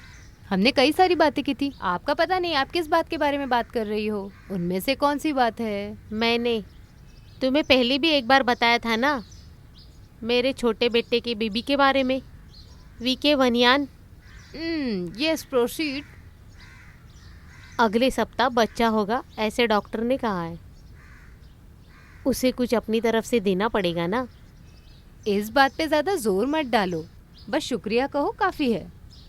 अरे मजाक मत उड़ाओ, अभी अस्पताल का खर्चा ज़्यादा होगा। तो तुम्हें कब चाहिए पैसे? अगर आज या कल मिल गया तो बहुत अच्छा होगा, नहीं तो मुश्किल हो जाएगी ऐसे डॉक्टर ने बोला है। उससे कह दो कि वो 2 सप्ताह के बाद बच्चा पैदा करे, तभी मेरे हाथ में पैसा आएगा। अरे ये तुम क्या बोल रही हो? जब हाथ में पैसा होगा तब बच्चा पैदा करना चाहिए, ऐसा होता है क्या? ये क्या हो रहा है? भले ही तुम्हारे पास पैसे ना हो, लेकिन कुछ चीज़ें रखने से पैसा हो सकता है। अगर ये दोगी तो भी काफ़ी है। जब हमारे पास पैसे आएंगे तो हम इसे छुड़ा लेंगे। ओह, इस बात को अपने दिल में ही रखो। बहुत संभाल कर रखने वाली चीज़ है। इसको गहना समझकर नहीं पहना है। दादाजी को अगर कुछ हुआ तो अस्पताल के खर्चे के काम आएगा। आखिरी समय की उम्मीद है ये। तुम इसको गिरवी रखने की बात कर रही हो?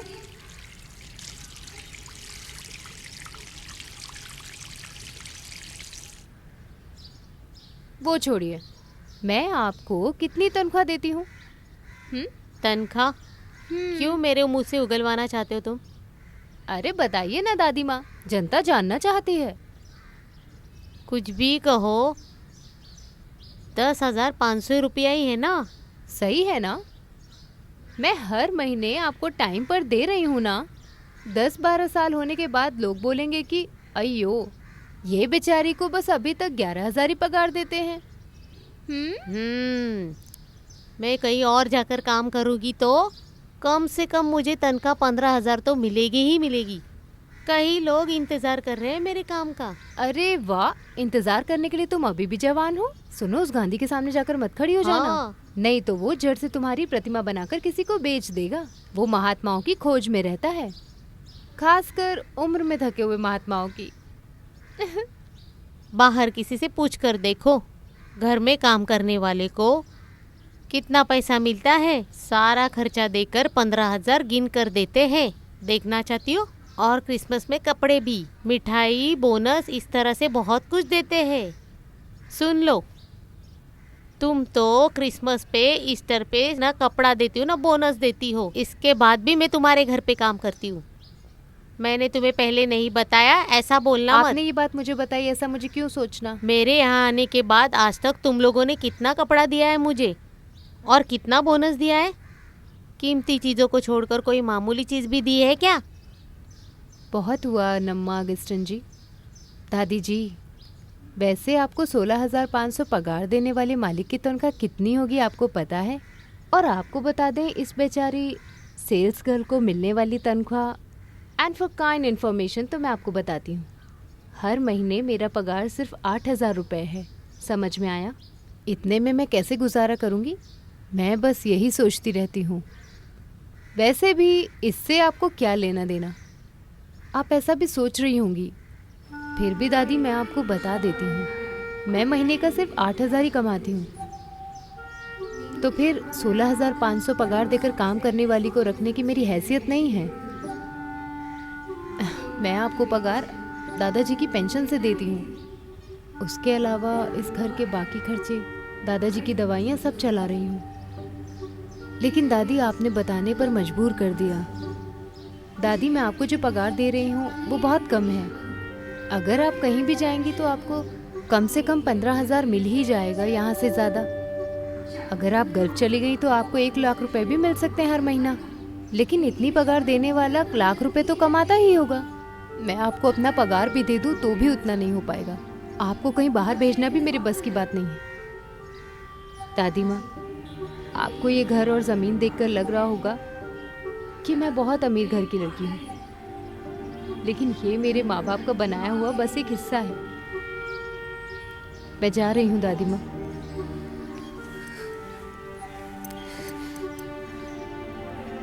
दादी माँ, हम अपनी परेशानी को परेशानी की नज़र से देखते हैं। हम ये परेशानियाँ एक दूसरे को बताएंगे तभी हल निकलेगा। हमारी अच्छाई इसी में है, और इसके अलावा हम जो ख्वाहिश करते हैं वो हमें मिलने वाला भी नहीं है। हमारी ख्वाहिशें अधूरी रह जाती हैं। कुछ चाहिए हो तो फ़ोन कीजिएगा। फिर भी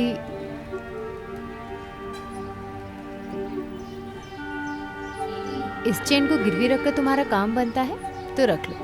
लो, गिरवी रख दो इसे। नहीं चाहिए बेटी। अरे फिलहाल के लिए रख लीजिए।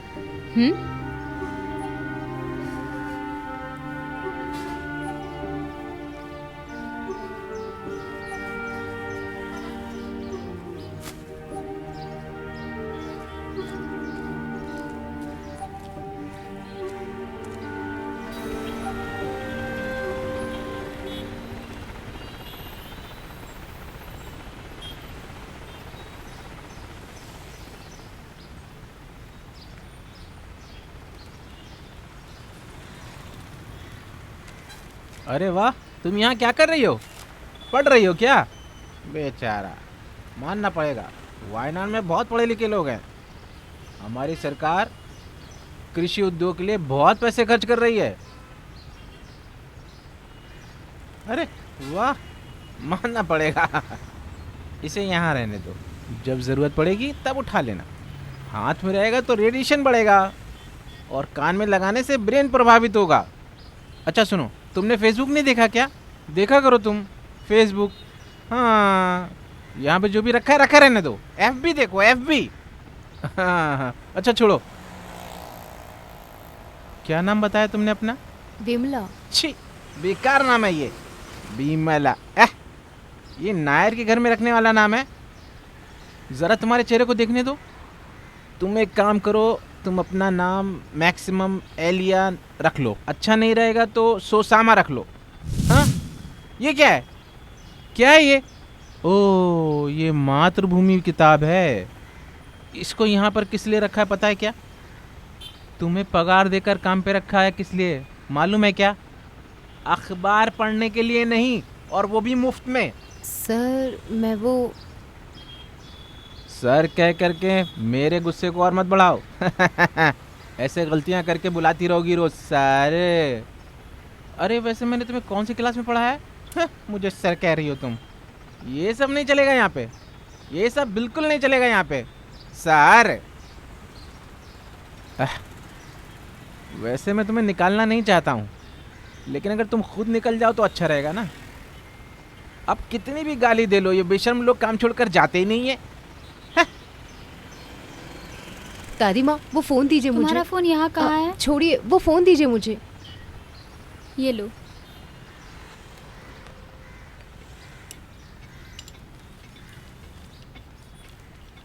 सर आपके लिए फ़ोन है स्टूडियो हाँ? रूम में।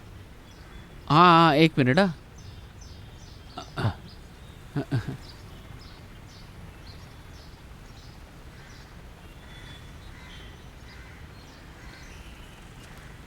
कुछ लोग बोलते थे, लेकिन इतना ज़्यादा होगा मैंने सोचा नहीं था। Sorry sir. हेलो। हाँ क्या हुआ, तुम्हारी आवाज़ क्यों बदल गई? हाँ, एक मिनट। हाँ, ये निकल ले रहा। हाँ हाँ, बोलो विमला, मैं बोल रहा हूँ, बोलो। मुझे तुमसे मिलना है। मैं बगल की शॉप से फ़ोन कर रही हूँ। मेरा फ़ोन मेरे मालिक ने ले लिया है। मुझे तुमसे कुछ ज़रूरी बात करनी है, वेरी इंपॉर्टेंट। तो ठीक है, आफ्टरनून में मिलते हैं। As early as possible. मैं दुकान से ज़रा जल्दी निकल जाऊंगी। ठीक है। प्रदीप एलिमिनेशन है ना? नेक्स्ट वही है सर। ओके। ओके। कैसे कैसे पागल लोग आते हैं।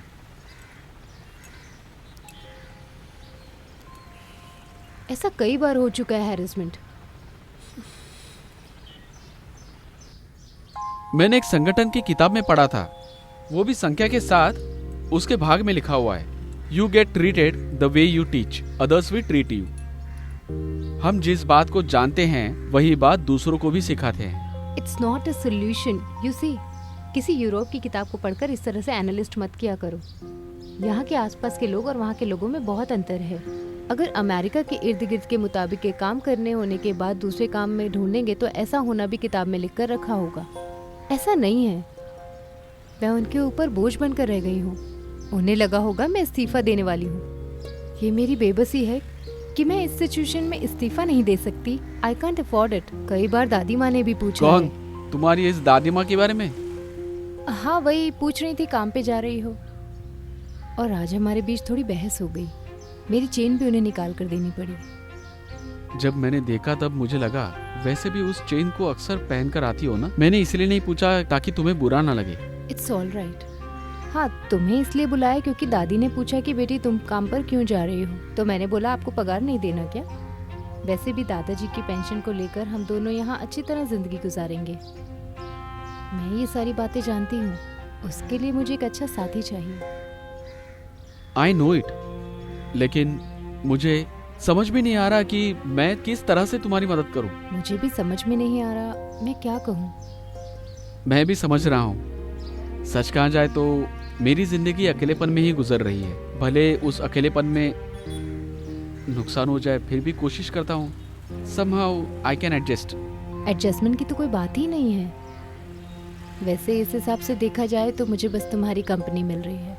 कंपनी तो ठीक है, पर शादी के बारे में भी नहीं। लेकिन अभी शादी के बारे में तो मैं सपने में भी नहीं सोच सकती, क्योंकि कई मुश्किलों के अलावा घर चलाने की परेशानी, यही सब मेरे दिल में चलता रहता है। बस एक फॉर्मेलिटी के नाम पे मैं जी रही हूँ। एक तरफा इनबैलेंस होगा तो भी चलेगा। अगर मेरे दादाजी को कुछ हो गया तो एक साड़ी खरीद कर उस पहाड़ी पर डालना है। यू सी, हमने एक साथ मिल्क शेक पिया था। पता नहीं आगे चलकर क्या होगा। ओह नो, तुम ऐसी बातें मत किया करो। मैं थोड़ा इमोशनल हो गई। अगर ये समय बदल जाएगा तो सब कुछ ठीक हो जाएगा, है ना? ये क्रिश्चियन है कहकर कम्युनिस्ट वालों ने बाहर निकाल दिया। कम्युनिस्ट वाले भी ऐसे बोलेंगे क्रिश्चियंस को। It's a wishful thinking. ये सब छोड़ो, कुछ और बात करते हैं। एक काम करता हूँ, मैं तुम्हारे घर में आता हूँ। सर से भी मिलना है। कुछ बातें करने का समय आ गया है मुझे लग रहा है। आने में मैं देरी नहीं करूँगा। 15 दशक में एक साथ रहते थे पहाड़ों में रहने वाले लासस के पीढ़ी। पोर्चुगीज के आने के बाद इनकी जिंदगी में बदलाव आया। पहाड़ी आदिवासी लोग आस्था के मामले में ध्यान देने लगे। इसके बाद समस्या शुरू होने लगी। सच कहा जाए तो जिनके हाथ में अधिकार था, पोर्चुगीज लोगों की वजह से मननगर समुदाय को नीचा दिखाने लगे। सन 1599 में उदयपुर स्थान में लकीम की आस्थाओं को अधिकार देने लगे। तब साथ देने वाले संगठन दर्शियन संगठन को आगे लाने लगे और उसे कैथोलिक समुदाय को अनुमति देने लगे। फिर रोम में तमिल भाषा की अनुमति लेकर प्रे करने लगे। वैसे मल्लिक समुदाय में थोड़ा बदलाव आया था। कई कला और कई किताबों को नष्ट कर दिया गया था। तब्दील में जो आस्था और कला को लाने के लिए मलागिरी के आदिवासियों ने कोशिश की थी और उनकी ये कोशिश थी कि लोग दर्शनीय संगठन को आगे लाने लगे। सन 1953 में सब लोगों ने मिलकर कसम खाई थी। ये तो सच है। अपने दिल की बातों को विस्तार से रखने के लिए यहाँ शब्दों को लिखना चाहिए। जो पढ़ता है उनको एक इंसाफ भी चाहिए। तो फिर मैं खुदगर्ज हूँ, ये आप बोलना चाहते हैं? हमारे सभा और आस्था से प्रेरित लोगों को काबू में रखना है तो थोड़ा खुदगर्ज बनना पड़ता है ना। वैसे ये उत्सव क्यों चाहिए मैं सोच रहा हूँ। फिर से पुरानी चीजें आक्रमण करने लगी हैं, ऐसा मेरा विचार है। आज की प्रक्रिया कल का इतिहास बनकर युवाओं को भड़काने का काम करेंगी। फिर अपने अधिकार को हासिल करने के लिए आपस में लड़ेंगे जब ईश्वर चर्च को छोड़कर चले जाएंगे। अरे तुम कहाँ थी बच्ची? बस छोटा सा काम था फादर। वैसे तुम्हें सभा परिवर्तन में तुम्हें अधिक ध्यान देना चाहिए। तुम आजकल चर्च में नहीं दिखाई दे रही हो। सही कहा, मुझे वहाँ आए हुए काफी वक्त हो गया। आखिरी बार दुआ प्रेयर में आई थी। देखा जाए तो अनबू भाई की प्रार्थना के समय और पिछले रविवार की प्रार्थना के दिन। वैसे काफी लोगों को याद भी करना पड़ता है ना। तो फिर वहाँ क्यों नहीं दिखाई दे रही हो? किसी ने तुम्हारा दिल दुखाया है क्या? उस दिन का दर्द अभी तक नहीं गया है फादर। उस बात को लेकर हम आज तक झेल रहे हैं। तकरीबन 2-3 जगह ऐसा हुआ है। अरे डरपोक है वो लोग। मरने के लिए उतर गए लेकिन उन्होंने कदम पीछे हटा लिया ना। डर कर भाग गए, देखा तुमने? 100 साल पहले जो मर गए उन्हें याद करके हम सबको साथ मिलकर प्रेयर करनी चाहिए। करनी चाहिए। जब हमने बंटवारा किया था तो वो प्रक्रिया करने का हक हमें मिल गया था। तब उन लोगों ने उत्तम पट्टी में कब्रिस्तान बनाया था। मरे हुए लोगों को वहाँ दफनाने नहीं दिया गया था। आखिर में पुलिस वालों ने आकर दोनों पार्टियों को अलग करके प्रेयर करने दी। अभी वैलेन वर्गीस को श्रद्धांजलि देनी है तो पार्टी के अलग अलग 2 भाग कर दो। प्रार्थना के लिए आसानी होगी। पिछली बार लाश को ले जाते समय मारपीट होगी ऐसा मुझे लग रहा था, पर किस्मत से ऐसा नहीं हुआ। वैसे हम लोग चर्च जाएं या ना जाएं, पर आपस में ना लड़े, मैं ऐसी प्रार्थना करती हूँ। उनके आने से हम लोगों को प्रार्थना करने में मुश्किल होती है। उनका हक है, इस बात पर ध्यान दो। वैसे इनको पहचाना नहीं? ये मेरा पुराना शिष्य है प्रदीप। अच्छा, हमारी बिरादरी का है क्या? वैसे आजकल नाम से किसी को नहीं पहचान पाते। 7 साल पहले हमारे विलियम के बेटे का नाम अर्जुन था, अर्जुन्ना कुरियप्पन। ये सब जानने के बाद ही हम आपस में बात करते हैं। ये कोई प्रॉब्लम नहीं। प्रदीप सर हैं, कॉलेज में पढ़ाते हैं फिजिक्स एंड केमिस्ट्री। ये जो कॉलेज में पढ़ाते हैं उनकी तनख्वाह कितनी होती है? फिर भी वो एक तनख्वाह, एक चिल्लर है। सबको अपनी बातों में उलझाइए मत। इवन सभा के मामले में भी किसी तरह से भी देखेंगे तो कुछ लोग धोखा देने वाले हैं और कुछ लोग अन्याय को बढ़ावा देने वाले हैं। ऐसा भी हो जाता है। ऐसे दबाव डालकर राज करना उचित नहीं है। खैर, जाने दीजिए। मैं जो बात बोल रहा था मैं फिर से पढ़ता हूँ। सभा चरित्रम, चर्च हिस्ट्री। आगे होने वाला है खेल।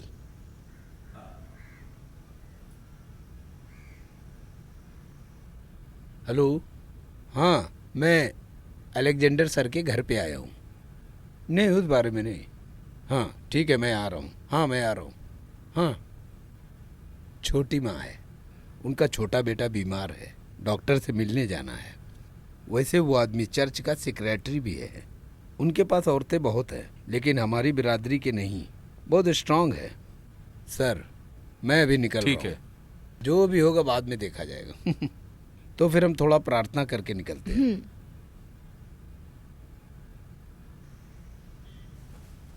പിതാവിനും പുത്രനും പരിശുദ്ധനുമായ സ്തുതി. ആദ്യം മുതൽ ഇന്നേക്കും ആദ്യം മുതൽ തന്നെ എന്നേക്കും തന്നെ ആമേൻ. തൻ്റെ സ്തുതികളാൽ ആകാശവും ഭൂമിയും നിറയപ്പെട്ടിരിക്കുന്നവനായ ബലവാനായ ദൈവം തമ്പുരാൻ പരിശുദ്ധൻ പരിശുദ്ധൻ പരിശുദ്ധൻ ഉന്നതങ്ങളിൽ സ്തുതി. ദൈവമായ കർത്താവിന്റെ തിരുനാമത്തിൽ വന്നവനും വരാനിരിക്കുന്നവനും വാഴ്ത്തപ്പെട്ടവനാകുന്നു. ഉയരങ്ങളിൽ സ്തുതി. ദൈവമേ നീ പരിശുദ്ധനാകുന്നു. ബലവാനേ നീ പരിശുദ്ധനാകുന്നു. മരണമില്ലാത്തവനേ നീ പരിശുദ്ധനാകുന്നു.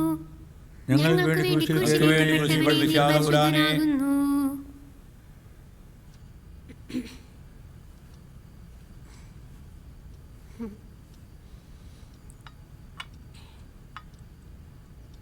बेटी, मुझे माफ कर दो, मैं तो बस ऐसे ही पूछ रही थी। अरे आपको क्या हो गया दादी माँ? मेरी बेटी, तुम्हें ये लेना ही पड़ेगा, नहीं तो मैं चैन से नहीं जी पाऊंगी। दादी माँ, फिलहाल के लिए ये आप अपने पास रखिए, मुझे इसकी ज़रूरत नहीं है। अगर मुझे ज़रूरत हुई तो मैं आपसे ले लूँगी। अरे बाप रे, दादाजी के कमरे में मोमबत्ती जलाई? मैंने लाकर रख दिया है, बस चलाना बाकी है। ठीक है, फिर आप वहाँ जाइए।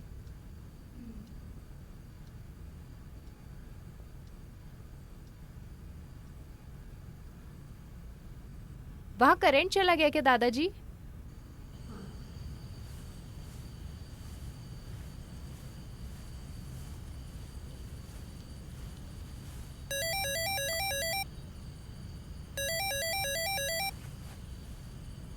हेलो, अभी पहुँचे? वैसे तुम फ्री हो ना? वैसे वहाँ कोई माइक्रोमीटर तो नहीं है ना? मैं ऐसा पूछने वाली थी। ऐसा कुछ भी नहीं है, मैं बस ऐसे ही सोच रहा था कि हमारी आंखों में रोशनी है, वो हमारे शरीर के सारे अंग में होती तो। तुम्हारा मतलब? अरे मेरा मतलब है कि जब हम अपने आंखों से नहीं देख पाते तो हमारे शरीर के अंग से जिससे देखना चाहते हैं और जिससे नहीं देखना चाहते हैं ऐसा कर पाते हैं ना। उसी तरह हमारे कान से जो हम सुनना नहीं चाहते वो सुने, तो अगर हम ऐसा कर सकते तो कितना अच्छा होता। उसके लिए भगवान ने हमें हाथ दिए हैं। अगर शरीर के बाकी अंगों को बढ़ावा देंगे तो हमें परेशानी झेलनी पड़ेगी, जैसे कंप्यूटर चिप, जैसे कंप्यूटर सॉफ्टवेयर की तरह। उसका पूरा कंट्रोल अपने हाथ में होता है। फिर हम भी ज्यादा लालच करते हैं बेटा दिनेश, ज्यादा लालच करते हैं। हाँ, मैं इस तरह के परिणाम की उम्मीद करता हूँ। फ्रॉम इट टू मैन, अगर ऐसा हो जाता तो मैन से सुपरमैन या फिर man to god man. Anyway, let be optimistic. यहाँ करंट भी नहीं आ रहा, परेशान हूँ। उसके अलावा मुझे गुस्सा भी आ रहा है। हमारा जो गुस्सा है वो अभी किसी और के हाथों में है ना? हमारी विचारधारा को कंट्रोल करने वाला अभी उसका रिमोट कंट्रोल किसी और के हाथों में है ना? वैसे हमें गुस्सा क्यों आता है? दूसरे पर जो उम्मीद रखते हैं। शुरू हो गया। मैं जो भी बात करती हूँ उसका मतलब ढूंढते रहते हो। अगर ऐसे ही रहा तो आगे चलकर क्या होगा? Don't be serious. हमारे कल्चर के मुताबिक करंट जाने पर हम आमतौर पर गुस्सा ही होते हैं। पावर कट अभी हमारी जिंदगी का एक हिस्सा बन चुकी है। अगर हम इस बारे में बात करते रहेंगे तो लोग हमें उस समस्या का हिस्सा बनाकर दूर हटा देंगे। समस्या सिर्फ मिसमैनेजमेंट की है। इसके अलावा प्रोफेशनल मुद्दे पर भी बोला जाएगा। पर्सनल मैनेजमेंट ना करने की वजह यह सबसे बड़ा दुर्भाग्य है। एक हिसाब से बोला जाए तो जन जनार्दन की पॉलिसी। वो छोड़ो, तुम घर कब पहुँचे? पुनीत भाई ने मुझे यहाँ तक अपनी गाड़ी में ड्रॉप किया था। एक वेटिंग भी है। कुछ भी कहो, ये अप्रिशिएट की बात है। बेटी, दादाजी बुला रहे। मैं आती हूँ। ठीक है, दादाजी बुला रहे, मैं बाद में बात करती हूँ। नहीं, मैं खुद फोन करूंगा। ठीक है, ओके, बाद में फोन करना। Okay, bye, good night.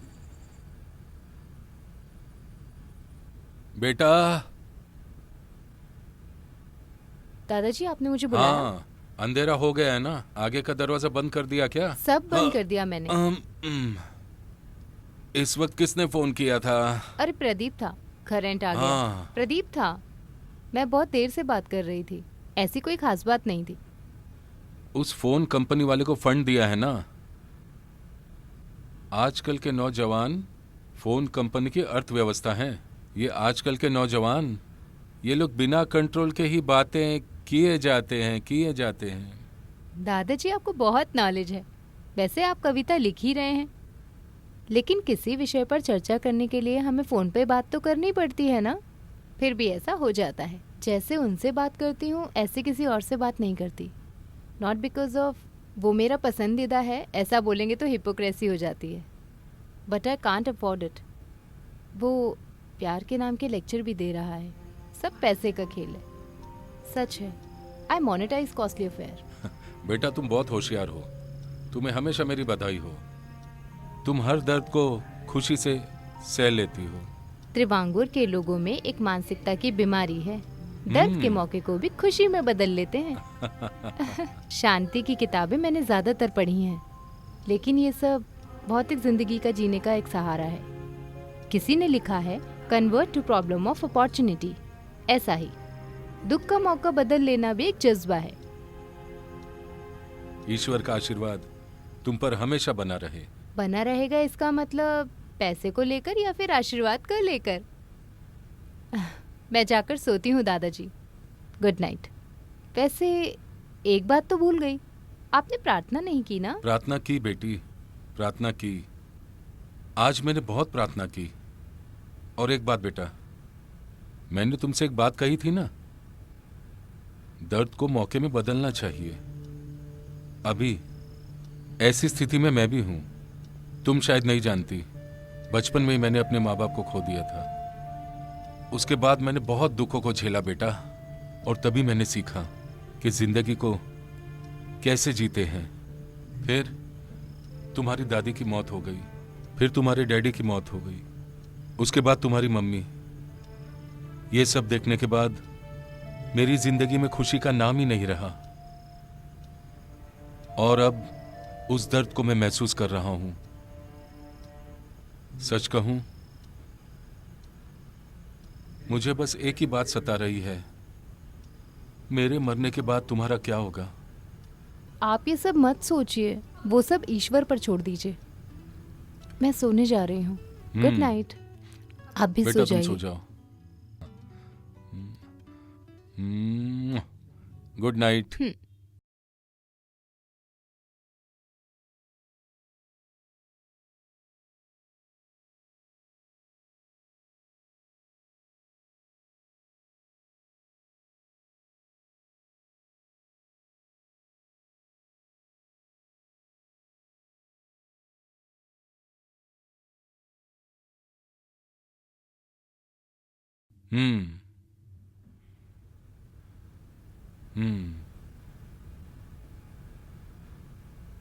नहीं और थोड़ा सा खा लीजिए, आप ठीक हो जाएंगे ना। ये लीजिए, थोड़ा सा नहीं, खाइए। मुझे नहीं चाहिए। अरे लीजिए, थोड़ा सा खाइए, थोड़ा सा खाइए। बस हो गया ना।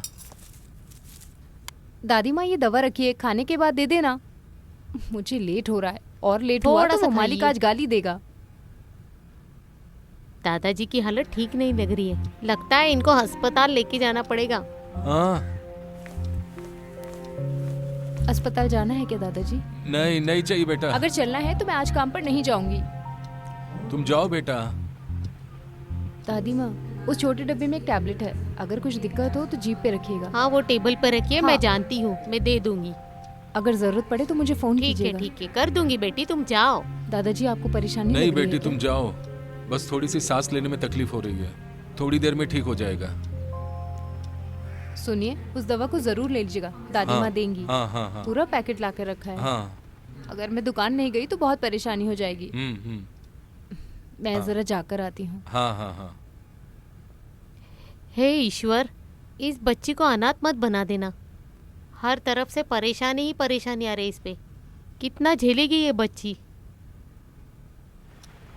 अरे तुम वापस क्यों आ गई बेटी?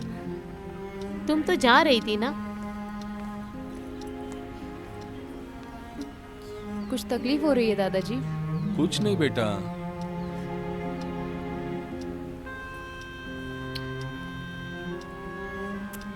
जाओ, तुम जाओ, बेफिक्र होके जाओ ना बेटा।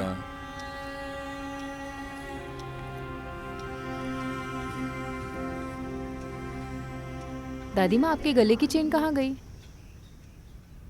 मैं जो पूछ रही हूँ उसका जवाब क्यों नहीं दे रही? तुम अपने गले में चैन न पहनो, और ये चैन मैं अपने गले में पहनूं, ये मुझे अच्छा नहीं लगता। मैं अपनी नहीं आपकी चेन की बात कर रही हूँ। आपकी चेन तो आपके पति ने पहनाई होगी ना, मेरा तो ऐसा कुछ नहीं है। ओ, फिर भी मुझे नहीं चाहिए इसलिए मैंने उतार दी। ऐसा ठीक नहीं है, आप पहन लीजिए। जब तक तुम अपने गले में चैन नहीं पहनोगी तब तक मैं भी अपने गले में चैन कभी भी नहीं पहनूंगी।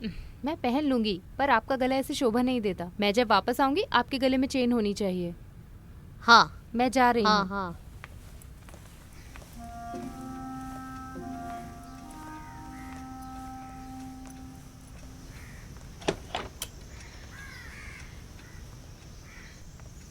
अगर जरूरत पड़े तो फोन करना। ठीक है ठीक है। दादाजी का ख्याल बाय। रखना। तुम चिंता मत करो, मैं सब कुछ संभाल लूंगी। हम्म, अगर जरूरत पड़ी तो फोन करूंगी, ठीक है ना? हाँ।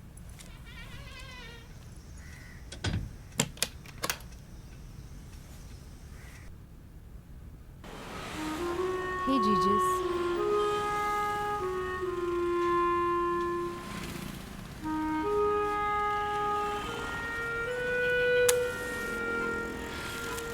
मायापुरी किताब है क्या? हाँ आ रही हूँ। टाइल वार्ता नहीं, अखबार है, चलेगा ना? कितना हुआ? 12।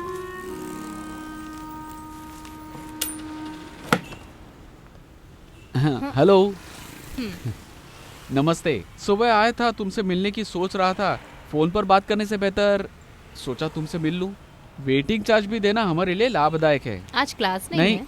एग्जाम हो रहा है ना, सेमेस्टर एग्जाम है इसलिए। वैसे क्या हुआ, मूड ऑफ लग रहा है? नहीं, ऐसा कुछ तुम्हारा चेहरा उतरा हुआ है। नहीं। ऐसा कुछ भी नहीं है। हाँ,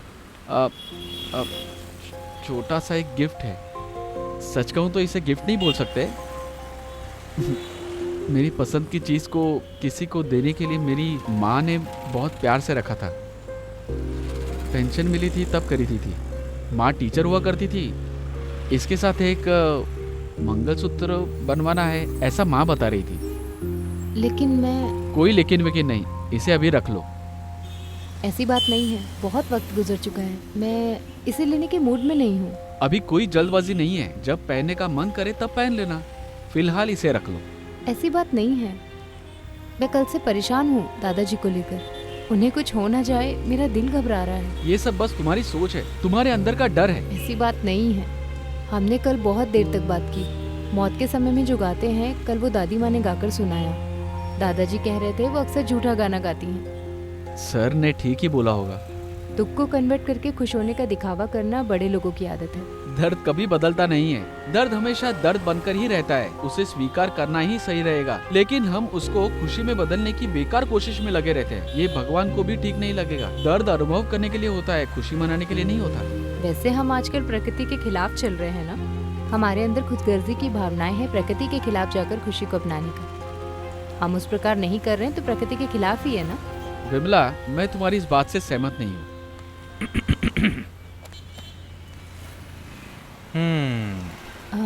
ये यहाँ के ओनर हैं। ओह हाय। ये प्रदीप सर हैं, मेरे फ्रेंड, कॉलेज में पढ़ाते हैं। क्या बोल रही थी? प्रदीप सर कॉलेज में पढ़ाते हैं और मेरे फ्रेंड हैं। हाय। ओहो, पूजा करने के लिए यहाँ भिखारी का क्या काम है? हैं? कॉलेज में पढ़ाने वाले को यहाँ बुक स्टॉल में क्या काम है? वैसे हम यहाँ स्कूल की किताबें नहीं बेचते हैं ना, फिर ये यहाँ पर क्यों आए हैं? मैंने तुमको पहले ही बता दिया था कि ये यहाँ पार्क नहीं है, पुस्तकालय है। मैं ही सबके बारे में सोच करके दुख लेता रहूं ना। यहाँ पर तो अच्छे नॉवेल्स हैं, अच्छी कविताएं हैं, अच्छी कहानियों की किताबें हैं। ये सब तो आपको ज़रूरत नहीं है ना। खैर वो सब छोड़ो, आप वैसे पढ़ाते क्या हैं? फिजिक्स। वैसे यहाँ पर एक भी किताब नहीं है ना सर जी।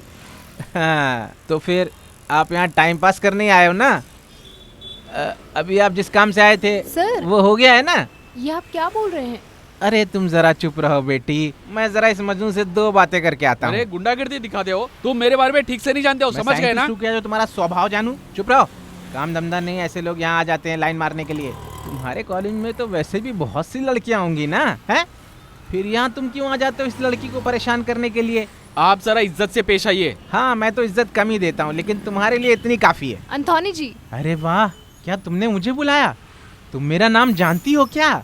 मैं यहाँ से जा रही हूँ।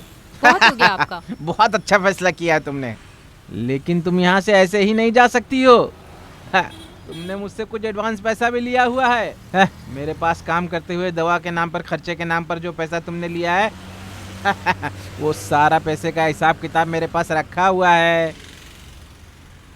प्यारी प्यारी जनता, जरा इनको देख लो। इधर आओ, इधर आओ। इनका नाम है प्रदीप। अगर मैं कहीं चला जाऊं तो अंदर इनका यही काम है। हाँ। विमला चलो। थोड़ी देर रुक जाओ बेटा, मैं तुम्हें आराम से छोड़ दूंगा। तुमने एडवांस में पैसे लिए हैं, हाँ? भूल गई क्या? याद है तुम्हें? दादाजी की दवाई के लिए, दादी माँ के खर्चे के लिए बहुत सारा पैसा लिया है। वो सारा पैसा लिए बिना मैं तुम्हें नहीं जाने दूंगा बेटी। हाँ, और तुमने मेरा जो खाना खाया और नींबू शरबत पिया है उसका हिसाब अलग है। मैं तुम्हें यकीन दिलाता हूँ कि मैं मेरा पैसा लेके रहूंगा। तुम्हें इस तरह से नहीं जाने दे सकता हूँ मैं। हाँ। विमला तुम टेंशन मत लेना, मैं पैसे लेकर आता हूँ। ये तो बहुत समझदार है। तुम्हें लग रहा होगा कि मैं बहुत कंजूस हूँ, जबकि मेरे पास कितनी दौलत, पैसा, जायदाद है। कितनी बार मैं तुमसे कितने प्यार से पेश आया था, तोते की तरह समझाया, फिर भी तुम्हारे अंदर अहंकार है। अहंकार का फल खतरा हो सकता है। कुछ समझ में आया? मैंने तुमसे शादी करने की बात की थी, वो तुम्हारी सुंदरता को देखकर नहीं, तुम पर दया करके की थी। दया करके, DAYA, दया। मैं तुम्हारी मदद करना चाहता था और तुमने मुझे यहाँ लाकर खड़ा कर दिया। आज के ज़माने में किसी की मदद नहीं करनी चाहिए। मुझे तुम्हारा काम नहीं चाहिए, ना ही तुम्हारी मदद चाहिए। इतने सालों से तुम्हें बर्दाश्त कर रही हूँ। घटिया चमड़ी चोर कहीं का। अरे चमड़ी चोर दूसरी कैटेगरी में आते हैं, जो अखबार में छिपकर इज्जत उछालते हैं। ये बात मैं नहीं जानता हूँ क्या? मैं भी ऐसा ही कर सकता हूँ। मुझे और भी काम है यहाँ खड़े होकर तुम पर लाइन मारने के अलावा। मेरे पास टाइम नहीं है, नहीं तो मेरी कमाई कम हो जाएगी। समझ में आई मेरी बात तुम्हें? हेलो, कौन है? एंथोनी बोल रहा हूँ मैं। कितनी कॉपी चाहिए? दूंगा ना। मैंने बाइबल बेचकर धंधा किया है। अरे सब लोग झूठ बोल रहे हैं। मैं अंटार्कटिका जाकर आइस बेचकर पैसे कमाकर धंधा शुरू किया, ऐसा इंसान हूँ। इसीलिए लोग मुझे एंथोनी भाई कहते हैं। समझ गए क्या?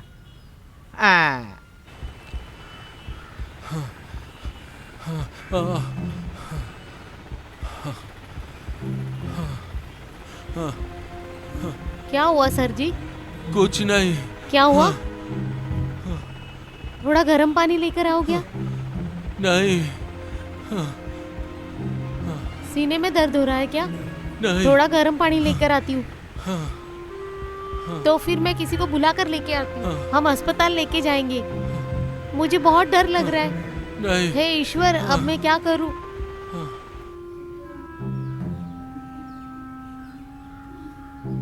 हे ईश्वर, इन्हें कुछ नहीं होना चाहिए। अरे बेटा, क्या बात है जरा माँ जी? इधर आना। वो जो रत्नम्मा है उसे बुला कर लाओ जल्दी से। हाँ। सर को तकलीफ हो रही है। ठीक है। उन्हें अस्पताल लेके हाँ, जाना है। तुम जल्दी जाओ। ठीक है माँ जी।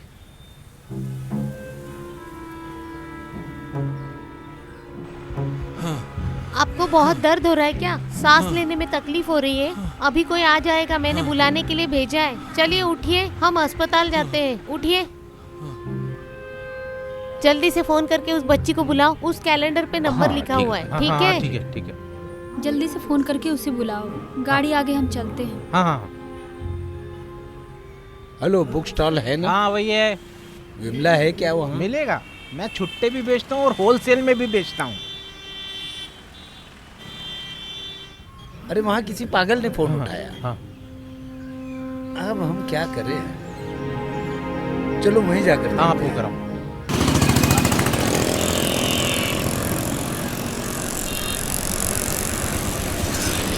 तुम जरा यही रुको, मैं आता हूँ। क्या बात है विमला? कितनी बार मैंने फोन किया तुमको? यहाँ कोई पागल फोन उठा रहा। क्या हुआ? चलो जल्दी तुम। क्या बात है? अच्छा, तुम ही हो क्या जिसे फोन करके बार बार बुला रहे थे? अच्छा, तो हाँ, फोन मैंने तुमने उठाया। अभी के लिए इतना काफी है, बाद में तुम्हें और मिलेगा। अरे जल्दी से चलो, अलेक्जेंडर सर की तबीयत ठीक नहीं है, जरा जल्दी हॉस्पिटल लेकर जाना है। अरे डरो मत, तुम जल्दी चलो।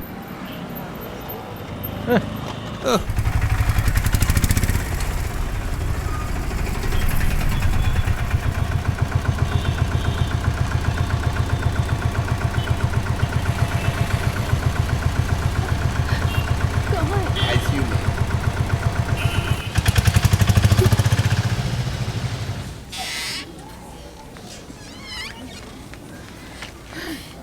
क्या हुआ दादी आओ माँ? क्या हुआ बेटी। दादाजी को?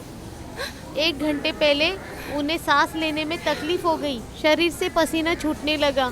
मैंने तुरंत इन सबको बुला लिया और जल्दी से टैक्सी पकड़कर इन्हें हॉस्पिटल ले आए। भगवान। ऑपरेशन करना पड़ेगा, 16,000 का खर्चा आएगा। मैंने सारा इंतजाम कर दिया है। उन्होंने कहा यहाँ पर बैठो, सर को कुछ नहीं होगा। दादाजी कैसे हैं? डरने की कोई बात नहीं बेटी। बेटी, ईश्वर हमारा साथ नहीं छोड़ेगा।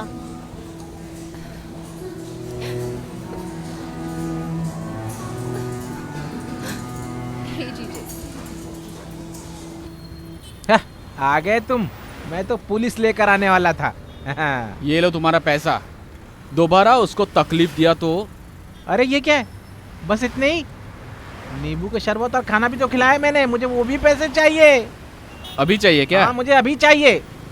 अरे बाप रे, ये क्या किया? हमारे गांव में इसे थप्पड़ बोलते हैं, तुम्हारे यहाँ क्या बोलते हैं? हमारे गांव में भी इसे थप्पड़ ही बोलते हैं। कितना हुआ? 40 रुपया। हाँ ये लो। हाँ।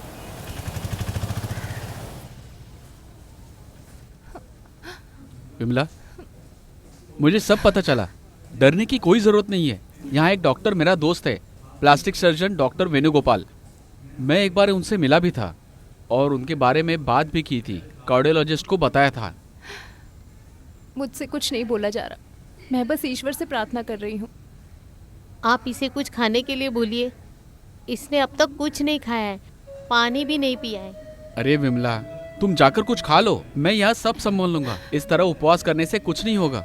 मुझे कुछ नहीं चाहिए, यहाँ से कहीं जाने का मेरा मन नहीं कर रहा। माँ जी, आप इसे लेकर जाइए चलो और बेटी। आप लोग कुछ खाकर आ जाओ, मैं यहाँ सब संभाल लूंगा। चलो जाओ। बेटी, ये यहाँ है ना, चलो। हाँ चलो।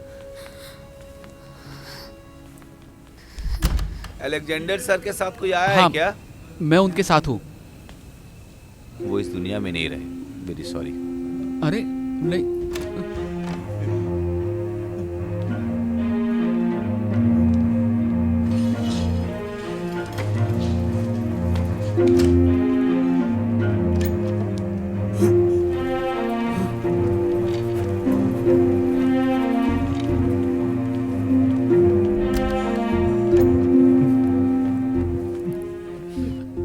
क्या हुआ? कुछ नहीं। क्या बात है, बताइए। बताओ प्रदीप, क्या हुआ? मैं आपसे कैसे बताऊं, कुछ समझ में नहीं आ रहा कि मैं मतलब क्या हुआ, प्रदीप, बताइए क्या ना हुआ? आप।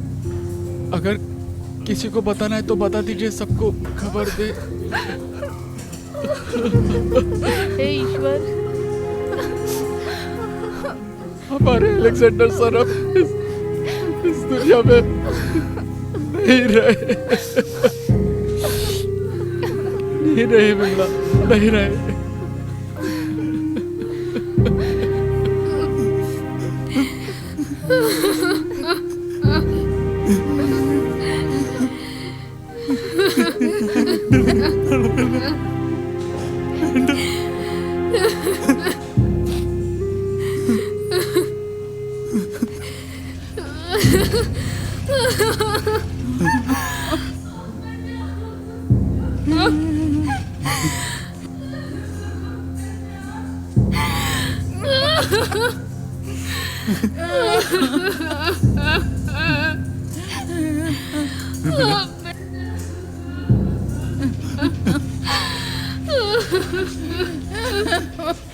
ईश्वर, हम आपकी प्रार्थना करते हैं, उनकी आत्मा को शांति दीजिए। हम आपसे प्रार्थना करते हैं, उम्मीद करते हैं हमारी आत्मा आपसे जुड़ गई है।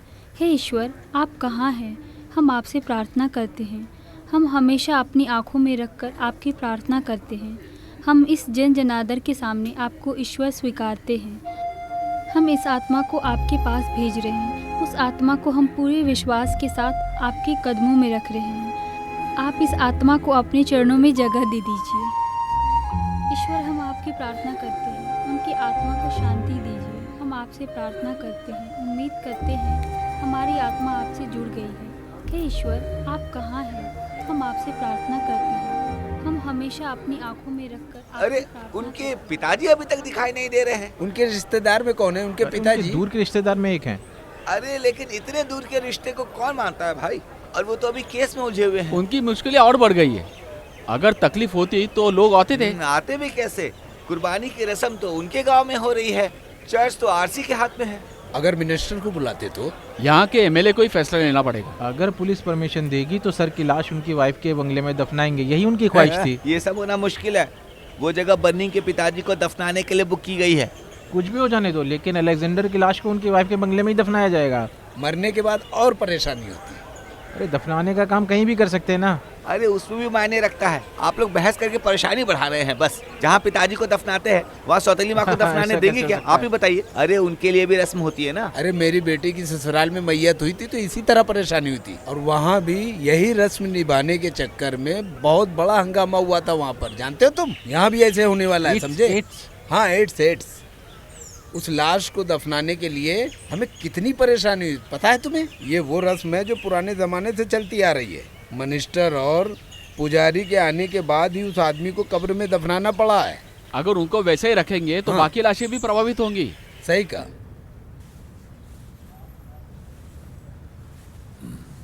बेटी जरा इधर आना। दफनाने का रस्म मालूम है? आप ही बताइए, आपको जो करना है करिए। लेकिन इसमें एक परेशानी है, चर्च वाले हमें अंदर नहीं आने देते। दादाजी की आखिरी ख्वाहिश थी दादी जी के साथ ही में रहे। डैडी मम्मी को जहाँ दफनाया गया था वहाँ उनके बीच में रहना चाहते थे। अभी वो मामले को और आगे बढ़ा देंगे। जब वो लोग चर्च में प्रार्थना करने के लिए आए थे तब हमारे लड़कों ने उनके साथ मारपीट की थी। वो इसका बदला लेने के लिए चर्च के इर्द गिर्द तलवार, कोयता, डंडा लेकर भीड़ जमा कर रहे थे। समिति वालों ने गड्ढा खोदने की इजाजत नहीं दी। फादर, दादाजी की आखिरी ख्वाहिश पूरी करनी ही होगी। मेरे अकेले सोचने से कुछ नहीं होने वाला है। अलेक्जेंडर सर के रिश्तेदार लोग हैं ना, उनके भाई भी है ना, सभी लोग अच्छे खासे पोजीशन में हैं। हाँ, तुम जरा इब्राहिम से बात करके देखो, वो इनके भाई है ना। भले ही उनको कोई भी नाराजगी हो, लेकिन इस प्रॉब्लम में मदद करने के लिए आगे आएंगे। रिश्तेदार तो बहुत हैं, लेकिन वो लोग इसमें शरीक नहीं होंगे, आपस में एक साथ नहीं जुड़ेंगे। मेरे दादाजी की जो ख्वाहिश थी वो किसी भी तरह पूरी होनी ही चाहिए।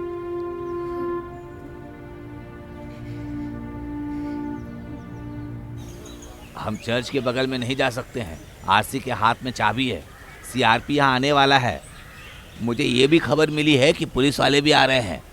हमारे पास भी पुलिस है, मफ्ती में।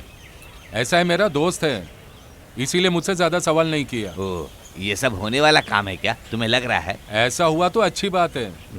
तुम्हारे बीच में लड़ाई करना कोई रस्म होता है क्या? बेटा तुम बैठो। नमस्ते फादर। फादर आप फिर प्रेयर शुरू कीजिए। मैं बोल रहा हूँ जो भी होगा हम देख लेंगे। गड्ढा खोदना रुका तो नहीं है? अभी वो गड्ढा खोदेंगे। आर्मी और पुलिस भी वहीं आ गई है। गड्ढा खोदना पड़ेगा और कुछ भी हो जाए लाश को दफनाना तो पड़ेगा। नीच नाड़ का साइमन वहाँ गया है। बहुत बड़ा गुंडा है वो, किसी से नहीं डरता है। वहाँ 10-20 लोग काम करने वाले भी हैं, बंगाली लोग। कुछ भी हो जाए ये जिद का काम है, ये भी तो हमें ही देखना होगा ना। अच्छा, मार के बदले मार। एक और लाश नहीं होनी चाहिए हमारे पास। हमें सुलह का रास्ता चाहिए। फादर आप प्रे कीजिए। इंसानों ने जो भी सवाल किया है आपके जवाब उसी में छुपा हुआ है। आपका जवाब उनका सवाल। आप इस बात को लेकर क्यों डरते हैं? फादर आप प्रार्थना कीजिए ना, हम बोल रहे हैं। हाँ, तुम लोगों को जो फैसला लेना है वो लो।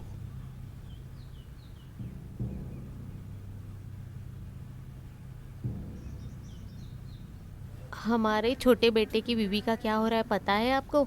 दर्द आज नहीं तो कल शुरू हो जाएगा, ऐसा बोल रहे हैं डॉक्टर। अरे अभी तक उसको बच्चा नहीं हुआ क्या? हाँ, कारचल गांव में। कुछ भी हो जाए आपको यहाँ रुकना ही होगा दादी, नहीं तो सारा काम खराब हो जाएगा। ये आज की कहानी नहीं है, पहले से चली आ रही है ये कहानी। इसमें बात करके भी कोई फायदा नहीं। और एक बात है, कोची के इस छोटे से गांव में लाश को दफनाने के लिए दमस कमीशन रख के इसका फैसला लेना बहुत बड़ी समस्या है। पिछले हफ्ते एक परेशानी हुई थी, हमारे चर्च में नहीं, काटूर के चर्च में। कोर्ट के फैसले के अनुसार 6 बजे से 9 बजे तक एक पार्टी को अनुमति दी है और 9 बजे के बाद दूसरी पार्टी को अनुमति दी है। दोनों पार्टी की प्रार्थना और कुर्बानी देखकर जीसस भी भाग गए होंगे। ये क्या आप मजाक उड़ाने के लहजे में क्यों बात जो ये कर रहे हैं? पूछ रहे हैं वो सही बात है ना, चाहे भगवान हो या ईश्वर हो, उन्हें भी सहमति सहने का अधिकार है। जो बात मैं बोलने आया था वो तो बोला ही नहीं। सुबह कुर्बानी करने वाले थोड़े लेट हो गए, जैसे ही 9 बज गया तो दूसरी पार्टी के लोग आ गए, प्रार्थना भी शुरू हो गया। पहली पार्टी का प्रार्थना शुरू नहीं हुआ था, उसके बाद दोनों पार्टी में मारपीट शुरू हो गई, समझे? मैं भी वहाँ गवाह बनकर खड़ा था। आजकल के बच्चे चर्च में घुस करके झगड़ा करने के लिए कितने उतावले हो रहे हैं, और लड़कियां भी कम नहीं है, वो भी बीच में घुस के झगड़ा करती है। बोलो, अभी उनके साथ कोई जबान लड़ा सकता है क्या? यही हमारा निजी स्वभाव है ना। वैसे देखा जाए तो दादाजी हमें बिना तकलीफ दिए ही चले गए। जब बीमार पड़े थे तो किसी काम के नहीं थे। चर्च में गए काफी दिन हो गए थे, चर्च में जाकर भी कोई फायदा नहीं हुआ। वहाँ पे सारी प्रक्रिया कारसेट में रख के किए होंगे जिस दिन जीसस का जन्म हुआ था। अलेक्जेंडर सर के हर काम में हाथ बटा रहा था, लेकिन इस तरह की परिस्थिति मुझसे देखी नहीं जा रही थी। उनकी आत्मा की शांति के लिए मैं हर रोज ईश्वर से प्रार्थना करूंगा। कट। एक और टेक चाहिए क्या? नहीं ठीक है। कैसा रहा परफॉर्मेंस? नहीं, मेकअप ठीक था ना? बहुत बढ़िया। ठीक है, विजय अलेक्जेंडर सर केमियो है, महापुरुष है, वो सब ठीक है, लेकिन हमारी बिरादरी के लिए उन्होंने ऐसा कुछ किया है क्या? चर्च के लिए कुछ किया है क्या? सच कहूँ तो इससे भी ज्यादा चर्च के लिए जिन्होंने दान दिया है कोडानम गांव के पीटर हैं, उन्होंने किया है बहुत। तुम जरा इधर आओ, ये सही वक्त है इस तरह बंटवारा करने की बात करने का, वो भी उस बच्ची को सुनाई दे। बड़ा आया बंटवारा करने वाला। तुम्हारी समझ में नहीं आया क्या? मैं इस चर्च को संभालने वाला एक अधिकारी हूँ। अगर तुम्हें पसंद नहीं है मेरा काम तो तुम कुछ नहीं बिगाड़ सकते। जाओ दूसरा काम देखो। हटो हटो यहाँ से, लड़ाई मत करो मेरे साथ। हाँ ओमन कसी सर, आपकी समझ में आ गया ना? मैं जो कह रहा हूँ वो समझ रहे हो ना? हाँ छोटी माँ, वो लोग अपने काम में अच्छी तरह ध्यान दे रहे हैं। चर्च के बारे में किसी तरह शक हुआ तो मुझे आकर पूछो, वो सब रहने दो। चलो चलते हैं। वो क्या है ना फादर, हम बिशप से जाकर मिलेंगे। तुम्हारा यहाँ क्या काम है? बिशप से मिलने वाला तू कौन होता है? बहुत देर से मैं इस सवाल को पूछना चाहता था। ये मैयत का घर है इसलिए मैं कुछ नहीं बोल रहा था। हम अपनी परेशानी को खुद सुलझा लेंगे, हमारे पास भी आदमी है। हमारे काम में टांग अड़ाने आ गए दूसरी जाति के गैर लोग। थू, बड़ा आ गया मध्यंतर। अरे बेटा, हमारे बीच में हमारी समस्या को हल करने के लिए प्रमुख लोग हैं। अरे हम उनकी बातें सुनते नहीं है, तुम आ गए बीच में। चलो दीदी मैं जरा बाहर जाकर आती हूँ। कहाँ जा रही हो? फादर से मिलना है, कोई फैसला तो लेना होगा ना। उसके लिए यहाँ आदमी है ना, तुम लड़की होकर जा रही हो। मैं जाकर आती हूँ, मुझे पता है क्या करना है। जो मर जाते हैं उन्हें भी तो न्याय मिलना चाहिए ना, उनका भी हक बनता है। विमला तुम मत जाओ, फादर आते ही होंगे। सन्नी मामा फादर को बुलाने गए हैं, वो आते ही होंगे। हम उनके आने के बाद ही कोई फैसला ले सकते हैं। मार के बदले मार, फादर का यही कहना है। तुम अंदर आओ। मुझे नहीं चाहिए।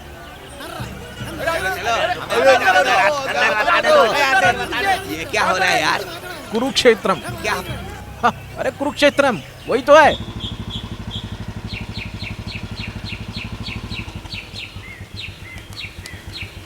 अब जरा हटिए। श्री विजय अलेक्जेंडर की लाश को दफनाने के मसले को लेकर अभी भी यहाँ पे लड़ाई हो रही है। चर्च में दो पार्टियों के बीच जो मतभेद है उस बात को लेकर समस्या और भी बढ़ रही है। पार्टी के लोगों में मतभेद होने की वजह से दाह संस्कार की प्रक्रिया और भी ज्यादा मुश्किल होती जा रही है। इस मसले का हल निकालने के लिए सरकार की ओर से एसपी, सीआरपी, कलेक्टर आकर कैंप भी लगा रहे हैं। इस मसले को शांति से सुलझाने के लिए मुख्यमंत्री की ओर से सलाह और आदेश भी दिया गया है। इस मसले को लेकर पक्ष में दो अलग पार्टी आपस में भिड़ रहे हैं। इनकी आखिरी ख्वाहिश थी कि इनकी लाश को उनकी पत्नी की कब्र के बगल में दफनाया जाए। उनकी ख्वाहिश को पूरी करने के लिए एक पार्टी बहुत कोशिश कर रही है, लेकिन विपक्ष लोग इसकी खिलाफत कर रहे हैं। इन दोनों पार्टियों के बीच वाद विवाद के तहत इसका हल निकालने के लिए लोग कोशिश कर रहे हैं। कुछ भी हो, जितनी जल्दी हो सके इंसान को एक कब्र मिलनी ही चाहिए। इनका पार्थिव शरीर अभी भी अंदर ही पड़ा हुआ है। सांसारिक तौर से इनका क्रियाक्रम का काम शुरू हो जाना चाहिए, लेकिन इस मसले के तहत सब कुछ अटका हुआ है। RTV की ओर से मैं सूरज कुमार।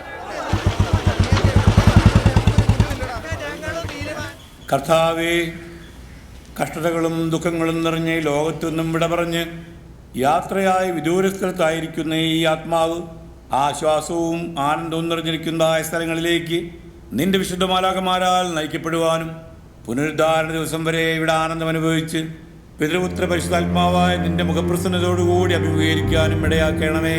കരുണയുള്ള ദൈവമായ കർത്താവേ, നിന്നിൽ ഞങ്ങൾ അഭയം പ്രാപിച്ചുകൊണ്ട് നിന്റെ കൽപ്പന പ്രകാരം നിദ്ര പ്രാപിച്ചിരിക്കുന്ന ഈ ആത്മാവിന് വേണ്ടി അപേക്ഷിക്കുന്നു. കർത്താവേ, ദുഷ്ടന്മാരായ മത്സരക്കാരുടെ വലകളിൽ നിന്നും അദൃശ്യമായ അന്ധകാര സേനകളിൽ നിന്നും ഇവനെ സംരക്ഷിച്ച് നീതിമാന്മാരുടെ കൂട്ടത്തിൽ രക്ഷാസ്ഥാനത്ത് ചെന്ന് ചേരുവാനും നിന്റെ വിശുദ്ധരോടൊരുമിച്ച് എന്നേക്കും വസിക്കുവാനും ഇവന് സംഗതിയാക്കണമേ. ഹോശോ വക്കുല സുബാൻ ലവൽമീൻ. സംരക്ഷകനാം നാഥാദേവാഹാലേ ലോയ്യൗഹാലേ ലോയ്യ. രാവും പകലും തിരുമുൻപിൽ കേണേൻ ഭൂകട്ടൻ പ്രാർത്ഥന നിൻ സവിധം. ഹാലേ ലോയ്യൗഹാലേ ലോയ്യ. ശ്രദ്ധിച്ചിടണമെൻ തിന്മയെ മോഹിച്ചെന്നാൽമം. ഹാലേ ലോയ്യൗഹാലേ ലോയ്യ. എന്നുയിർ പാതാളം പൂകി കുഴിയിൽ പെട്ടോരെ പോലായേൻ. ഹാലേ ലോയ്യൗഹാലേ ലോയ്യ. തുണയറ്റോരോടൊത്തെ ഞാൻ